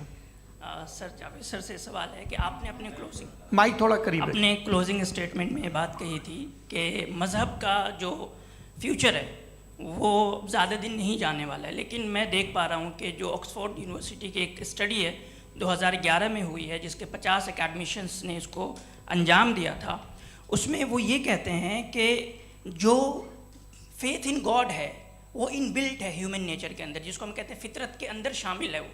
और वो ये कहते हैं कि अगर कोई ये समझता है कि मज़हब को वो ख़त्म कर देगा तो ये उसकी गलत फहमी है। तो आप इसके बारे में, इस स्टडीज़ के बारे में क्या कहते हैं? ठीक है, मैं उनसे एग्री नहीं करता हूँ। वो कौन से प्रोफेसर होंगे, ऐसा उनके क्या पास डेटा है, इन्होंने डेटा के बेस होगा। डेटा क्या हो सकता है? फ्यूचर का डेटा तो नहीं हो सकता ना उनके पास। प्रेजेंट का डेटा हो सकता है। डेटा आपने सुना 100 साल पहले का बाद का डेटा, मैंने तो नहीं सुना आज तक। तो आज उनकी ये राय है और होगी राय, ठीक है। दुनिया में तरह तरह की राय है लोग, लेकिन मैं समझता हूँ कि वक्त के साथ इंसान ज़्यादा से ज़्यादा रीज़नेबल और लॉजिकल होता जा रहा है। आज आप देखिए वेस्टर्न यूरोप में क्या परसेंटेज है नॉन बिलीवर्स की, बहुत हाई। वहाँ चर्च खाली पड़े होते हैं। तो अल्टीमेटली तो इंसान कोई ऐसी बात बहुत अरसे तक नहीं मान सकेगा, चाहे गलत या सही, जो उससे उसके दिमाग को, उसके जहन को, उसके लॉजिक को अपील न करे। वो कह रहे हैं तो ऑक्सफोर्ड के होंगे तो कैम्ब्रिज के होंगे, तो मुझे क्या लेना देना। उनका डेटा मुस्तकबिल का नहीं हो सकता है। जी दीपक, हाँ पूछिए। मैं आऊँगा, अभी पीछे की साइड भी आऊँगा, माइक वहीं भेजूंगा 2-3 साल के लिए। जी जावेद साहब, आपसे सवाल है। नमस्ते। अरे भाई सर, अगर आप ही लोग को तय करना है तो फिर 200 लोग तय कर लें। ये एक साथ नहीं sir, please don't do this sir. Everybody has a right sir, but we can only take selected questions. No sir, ये यंग लोग भी हैं तो इनकी ये अब उतने बात यंग, सुनिए। भाई आप यंग हैं कि नहीं हैं? एक मिनट, वो कह रहे हैं वो भी आइए, यंग हैं पूछ रहे हैं ना साहब, भाई। आप उनकी नौजवानी पर दावा उनको ही करने थे। हाँ मुफ्ती साहब आप यंग, हाँ पूछे। अरे भैया सर, मेरा सवाल ये है। कुछ इनसे भी तो पूछो। जी नहीं, बस आपसे एक सवाल है। जैसे थीस्टो के पास अपने जो ईश्वर को मानते हैं उनके पास अपने सोशल गेट टुगेदर्स हैं। 5 रोज़ आज क्रिसमस आने वाला है, होली है, दिवाली है, ईद है। एथिस्ट क्या ऑफर कर रहे हैं? मतलब मैं इनकी दुकान से बोलूं, मैं आना चाहता हूं उस तरफ, पर मैं अट्रैक्ट नहीं हो पा रहा हूं। मैं सोशल गेट टुगेदर्स क्या है आपके पास? वो ये कह रहे हैं कि जो धार्मिक लोग हैं, अलग अलग धर्म के लोग, उनके उत्सव त्योहार कॉन्ग्रीगेशन बहुत हैं। अब आपको मैं एक सुनाता हूँ, यहाँ हिस्टोरियन भी बैठे हैं। मृदुला जी आप बताइएगा सही है क्या? ये एक कॉन्स्टेंटाइन, एक ग्रीक रोमन बादशाह था जो क्रिश्चियनिटी आने के 400 साल बाद उसने डिसाइड किया कि मैं क्रिश्चियन हो जाऊंगा, मेरी पूरी स्टेट कैंसिल हो जाएगी। उस ज़माने में ऐसे ही होता था, राजा जो धर्म इख्तियार करता था वो जनता भी कर लेती थी। इसलिए कि वो हो गया था बैंकक्रप्ट, और उसे जो मेडिटेरियन कोस्ट के रिच क्रिश्चियन वो थे मर्चेंट, उससे पैसा चाहिए था। तो उसने कहा यार क्रिश्चियन हो जाओ। तो उसने अपने वजीर से कहा कि भाई ये हिस्ट्री है कि अब हम लोग क्रिश्चियन हो जाते हैं। कहते सर हो जाएंगे, कोई प्रॉब्लम नहीं है, लेकिन एक प्रॉब्लम ये है कि 17 दिसंबर से 25 दिसंबर तक जो पेगन फेस्टिवल होता, जो पेगन थे वो लोग, जो फेस्टिवल होता है वो बंद हो जाएगा, इसलिए कि हम क्रिश्चियन हो गए तो होगा नहीं। तो वो बच्चों को बहुत बुरा लगेगा, पब्लिक को बहुत इन्जॉय करते हैं, ख़ासतौर से 25 को मेन डे। उसने कहा ये तो सही कह रहे हो, ये जीसस क्राइस्ट की पैदाइश कब थी? कहते साहब वो अप्रैल में थी। नहीं, कट करो, वो 25 दिसंबर को है। ये हकीकत है जी। और 400 साल बाद क्रिश्चियनिटी के अप्रैल से दिसंबर ले आए, और इसलिए कि यहाँ पेगन फेस्टिवल होता था। अब मनाते हैं आप आराम से। ये जो सारे फेस्टिवल हैं ये रिलीजन से, हर एक को एक इंटरटेनमेंट डिपार्टमेंट चाहिए होता है अपनी कंपनी चलाने के लिए। तो ये रिलीजन ने, ये सेकुलर त्यौहार थे जिन्हें रिलीजन्स ने ले लिया है। ये मौसम के थे, फसलों के थे, किसानों के थे, उसको आपने लेके रिलीजियस रंग दे दिया।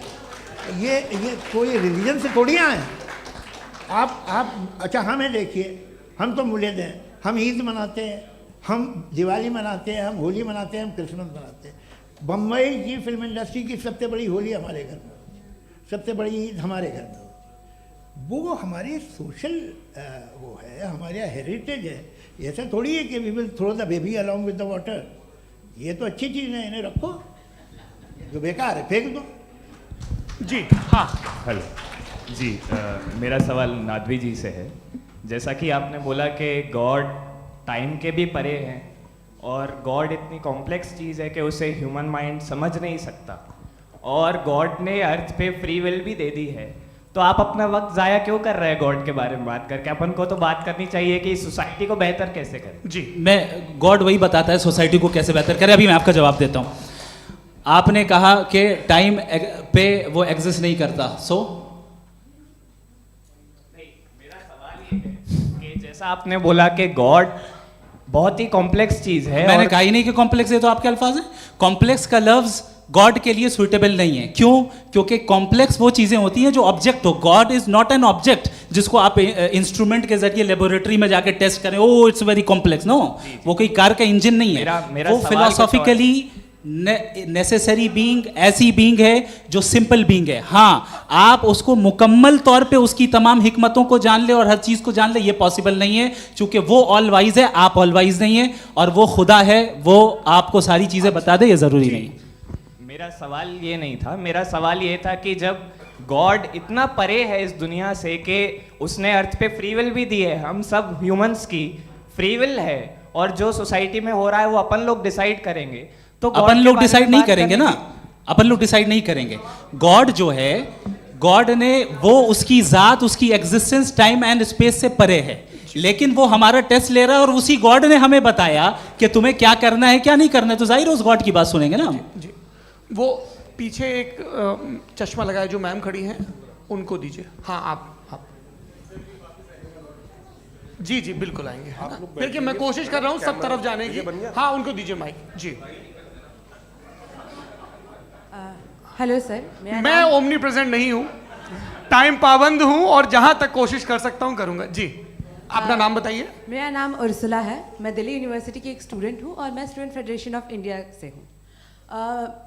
मेरा सवाल मुफ्ती जी से है कि इस हॉल के इस कमरे में बैठ के हम लोग रेप की मोरालिटी के बारे में फिलोसफिकली बात तो कर सकते हैं, बट असलियत ये है कि रोज़मर्रा की ज़िंदगी में औरतें रेप के थ्रू गुजरती हैं, और हम लोग सिर्फ नंबर्स पे इस तरह नहीं देख सकते, क्योंकि कितनी औरतें हैं इन कंट्रीज़ में जहाँ पे आप बता रहे हैं कि केसेस कम हैं, जिनका एक्सेस है कि वो जाके केस फाइल कर सकें।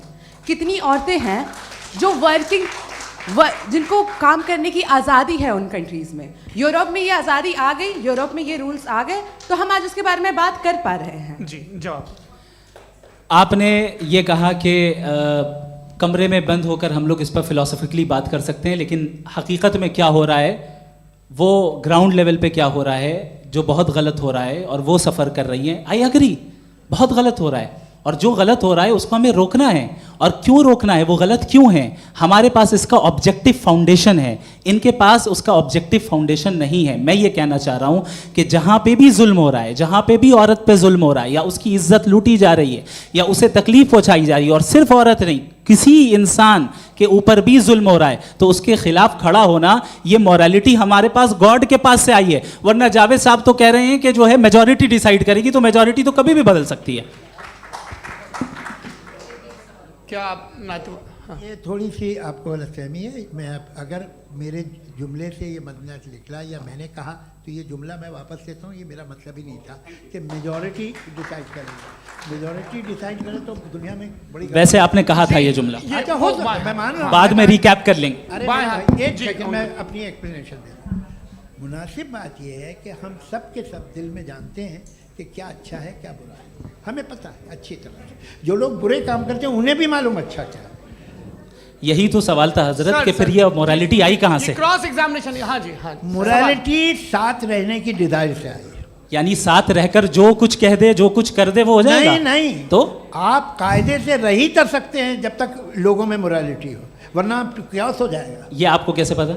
जी, हमने देखा ना, जहाँ मोरालिटी का क्यास हो गया, हम देखते हैं। कहाँ पे देखते भाई? दुनिया में।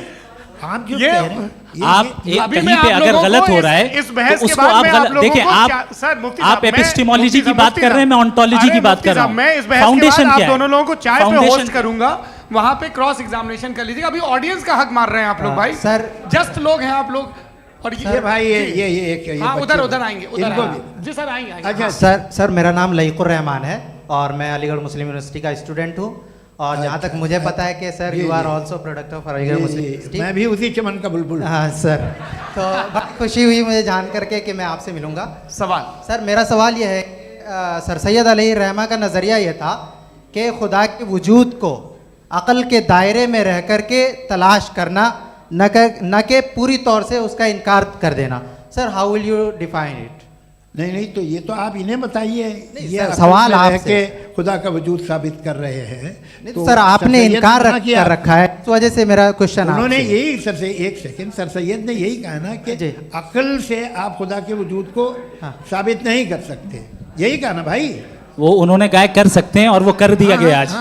वो फोन तलाश करना या साबित करना अकल से ताल्लुक, अकल से नहीं सर हो सर अरे सवाल तो सुन लीजिए जी। अकल से नहीं हो सकता है, यही कहा ना आपने। अकल से हो सकता है।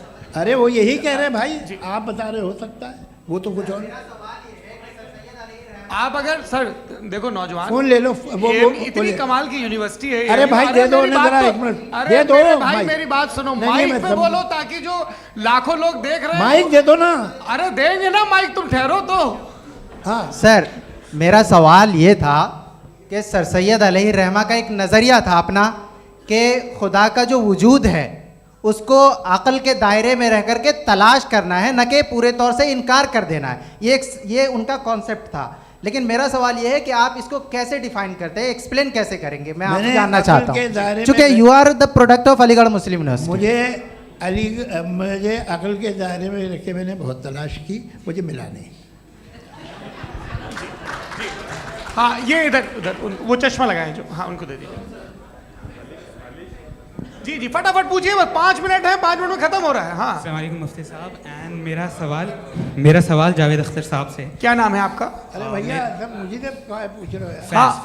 फैज पूछिए फैज साहब। तो मेरा सवाल ये है कि अभी जो एथियस्ट है वो problem of evil argument use कर रहे हैं अगेंस्ट मुस्लिम्स, राइट? कि इस दुनिया में इतना सारा इविल है और अगेंस्ट मुस्लिम तो यहाँ अगेंस्ट थियस्ट। हाँ थोड़ा सा करेक्ट कर लीजिए भाई, पूरी मशक्कत ही इसी बात की थी कि किसी एक मजहब पे बात ना टिके। जी, तो बेसिकली ये आर्गुमेंट ऐसा है कि इस दुनिया में इतना ज़्यादा ईवल एग्जिस्ट करता है और अगर एक ऑल गुड गॉड है तो वो रोकता क्यों नहीं है? लेकिन इस सवाल में एक हिडन अजम्पशन ये है कि इस दुनिया में ईवल एग्जिस्ट करता है। अब एथियस्ट ये कैसे ऑन्टोलॉजिकली प्रूव कर सकते हैं कि इस दुनिया में ईवल एग्जिस्ट करता है? मैं आपको बताता हूँ, थोड़ा सा समझा। नहीं सर हम लोग इनको सुनने आए। नहीं please don't do that. I want to explain ontologically. नहीं हम समझ गए सर, इनको अब जवाब देने दीजिए। अच्छा सवाल पूछ लो मैं। अभी तक क्या था वो मैं थोड़ा सा ऐड ऑन कर लेता हूँ। तुम गुरु, तो हम जब इसका राउंड 13 करेंगे ना तब तुमको स्टेज पे बिठाएंगे। जी तो हाँ जल्दी से। तो देखिए एथियज्म के हिसाब से सब कुछ रैंडमली बन गया है, सब कुछ एटम्स और मॉलिक्यूल्स है। एक पत्थर में और मुझ में सिर्फ इतना फर्क है कि हम लोग एटम्स और मॉलिक्यूल्स का अलग अलग रीअरेंजमेंट है। अब एक पत्थर को कोई इंसान तलवार से 2 टुकड़ों में काट दे या मुझे, according to atheism it is same. There is no evil and good according to atheism. जी अच्छा, फैज साहब का सवाल ये है कि हाँ कोशिश भी करते तो इससे गलत सवाल नहीं कर पाते। एक लाइफ फॉर्म है और लाइफ फॉर्म में फीलिंग्स हैं, मतलब लाइफ फॉर्म सुनता है, देखता है, टेस्ट कर सकता है, फील कर सकता है, तो उसकी जो ये जो क्वालिटी इस बबल में आ गई हैं वो जानवर में भी है, इंसान में भी है। तो जाहिर है कि उसे कोई तकलीफ पहुंचेगी, तो चूंकि उसके पास वो सेंसिटिविटी है तो मैं करेगा। पत्थर में वो सेंसिटिविटी नहीं है। तो ये क्या सवाल हुआ कि अगर पत्थर को काटा तो पत्थर को तकलीफ नहीं होती, तो आपको काटे तो आपको क्यों तकलीफ हो? बैठ जाइए। जी हाँ अगला सवाल। हाँ पूछिए जी जावेद अख्तर साहब। अरे भैया सब आप लोग मुफ्ती साहब को छोड़ रहे हैं, तो मेरे ही पीछे पड़े हैं क्या? फिर चलो बोलो भाई। You asked how God can exist when children die in Gaza. हाँ? You asked how God can exist when children die in Gaza, and you also mentioned the rise of atheism in Europe. But the same events also are leading many atheists and non-believers to turn towards faith. How do you interpret this contradiction, where suffering pushes some away from God, yet brings others closer to belief? देखिए आपको एक बात बताऊं, दुनिया perfect तो कहीं भी नहीं है, हर जगह कुछ खामियां हैं। बेटा 1 मिनट आप ही को कहेंगे, देखो वो तो कुछ खामियां, कमज़ोरियां, खराबियां सब जगह है। लेकिन अगर देखोगे ईमानदारी से कि दुनिया सबसे ज़्यादा महज़ब कहाँ है, एक आम शहरी को कहाँ हुकूक हासिल हैं, वो बोल सकता है, अपनी मर्ज़ी से काम कर सकता है, अपनी मर्ज़ी से राय दे सकता है, हुकूमत के ख़िलाफ़ बोल सकता है, बरसर इक़्तिदार लोगों के बारे में बोल सकता है, सरमायादारों के ख़िलाफ़ बोल सकता है। तो आपको ये स्कैंडिनेवियन कंट्रीज़ में मिलेगा, वेस्टर्न यूरोप में मिलेगा। मैं नहीं कह रहा वो परफेक्ट है, बिल्कुल नहीं, वहाँ बहुत ख़राबियाँ भी हैं, परफेक्ट तो कोई। लेकिन जिन जिन मुल्कों में, लैटिन अमेरिका देखो, गल्फ़ देखो, वहाँ पर आपको ये ज़रूर है कि रेप नहीं होते होंगे। रेप की ज़रूरत क्या है भाई? उसको तो ख़रीद लो, घर में रखो, सड़क पर रेप करने की क्या ज़रूरत है? मगर सुनिए, मगर हकीकत ये है कि वहाँ शख्सी आज़ादी राय देने की, बोलने की नहीं है। जी ये एक आखिरी सवाल मुफ्ती साहब से। हाँ मैम, इनको माइक दीजिए। शुक्रिया। मेरा नाम मनीषा है, मैं हरियाणा से आई हूँ। मैं मुफ्ती साहब से एक बात पूछना चाहती हूँ। आप बार बार जावेद साहब को कॉन्ट्राडिक्ट तो कर रहे हैं कि आपने ये कहा, लेकिन आप भी अजम्पशंस के बेसिस पे बात कर रहे हैं। आपने खुदा के होने का कौन सा प्रूफ पेश किया है, खुदा की एग्जिस्टेंस का? अब इस सवाल को अलग रहने दीजिए, कौन एथीस्ट है कौन नहीं है। और दूसरी बात जो आपने एक छोटी सी कही थी कि ये फ्री विल का इस्तेमाल करता है इंसान अपनी, लेकिन इस फ्री विल का इस्तेमाल में मतलब खुदा ने ये दे दी सबको ये इजाज़त कि वो कितना घिनौनापन और कितने ज़्यादा ख़राब से ख़राब तरीके इस्तेमाल कर सकते हैं। जवाब सुनते जी। आप फ्री विल को मानती है ना, या अब कहती है कि फ्री विल नहीं है ना, मानती है ना? तो अब आपके पास इसका कोई एक्सप्लेनेशन नहीं है कि अगर एक इंसान उस फ्री विल का इस्तेमाल करके गलत काम कर रहा है और बच के अच्छी ज़िंदगी गुजार के निकल जा रहा है, उसका कोई रिकम्पेंस नहीं है। हमारे वर्ल्ड व्यू में जो इंसान गलत काम कर रहा है उसको भी रिकम्पेंस यानी उसका बुरा बदला मिलना है, और जो सही काम कर रहा है उसको सही बदला मिलना है। लिहाजा जो फ्री विल है वो इस तरीके से है कि एक लिमिटेड टाइम तक खुदा ने मोहलत दी है। ऐसा ही नहीं कि छूट दे दी, जो करना है करते रहो हमेशा। वक्त आएगा जब एग्जाम का टाइम खत्म होगा तब रिजल्ट आएगा, दौराने एग्जाम जबरदस्ती आपको नहीं बताया जाएगा। अरे भाई एक सेकंड, जी एक सवाल मुफ्ती साहब से मेरा है। मुफ्ती साहब से जी एक जी, सवाल। हाँ मैं भी- हाँ हाँ, मुफ्ती साहब, मैम एक रुक जाइए। आपसे फोन, आप इसके बाद पूछ आपसे लीजिएगा, माइक यहीं छीन रहेंगे वो। चुका। हाँ बोलिए। मैं मुफ्ती मैम, साहब एक एक ही सेकंड। सवाल करता हूँ कि अगर जो हो रहा है फ्री विल से हो रहा है और एक दिन बरोज़ क़यामत इंसाफ होगा मैशर में वगैरह वगैरह, तो दुआ क्यों मांगते हैं लोग? दुआ मांगते हैं इसके मतलब है अभी भी उसने ये डिपार्टमेंट रखा है कि मैं रोज़मर्रा की ज़िंदगी में इंटरफेयर बिल्कुल कर बिल्कुल, सकता हूं। He can. तो तुम कैन हो, तुम मुझे नौकरी दिला देते हो, मेरे बेटे को ग्रीन कार्ड दिला देते हो, और 45,000 बच्चे मरते हो, उन्हें रोकते नहीं हो। नहीं तो क्या आप ये कह रहे हैं कि इस दुनिया में जालिमों को कभी पकड़ ही नहीं होती है? अरे जो भी पकड़ होगी वो बच्चे रोते हैं। बिल्कुल, देखिए वो मैंने औरतें अपने रोती हैं ओपनिंग जिनके बच्चे स्टेटमेंट में यही कहा था आप कि मुझे जनाब नौकरी जावेद साहब दिलवा सिर्फ रहे हैं, इमोशनल मेरी आर्गुमेंट बेटी की जगह सही दिस इज जगह एन शादी इमोशनल करा रहे हैं। आर्गुमेंट। ये छोटे मोटे काम इसके पीछे का रीजन मैंने बताया क्या है, देखिए इसके मैं पीछे का विजडम क्या है मैंने बताया। मंच से आप लोगों को सज्जनों इसलिए कह रहा हूं ताकि थोड़ा सा आपके कॉन्शियंस पे जोर रहे कि आपको ऑर्डर बचा के रखना है। वक्त तय हुआ था, ये वक्त पूरा हुआ, आपने इतने धैर्यपूर्वक सुना, मैं आप सबका बहुत बहुत शुक्रगुजार हूं। यदि इन दोनों विद्वानों की इच्छा होगी तो कभी हम इस बातचीत का राउंड 2 राउंड 3, यही तो देखिए खूबी है इंसान की कि बहस मुबाहसे में वो पड़ा रहता है। आप लोगों ने बड़े धैर्य का परिचय दिया, बहुत बहुत शुक्रिया। इसी के साथ ये बातचीत यहाँ पे आप समाप्त लोग को होती है। मैं एक बात बता दूं, ये सारी बहस हो गई, अब मुफ्ती साहब और बड़े मुफ्ती साहब इन साथ के साथ मैं खाना खाने वाला हूँ।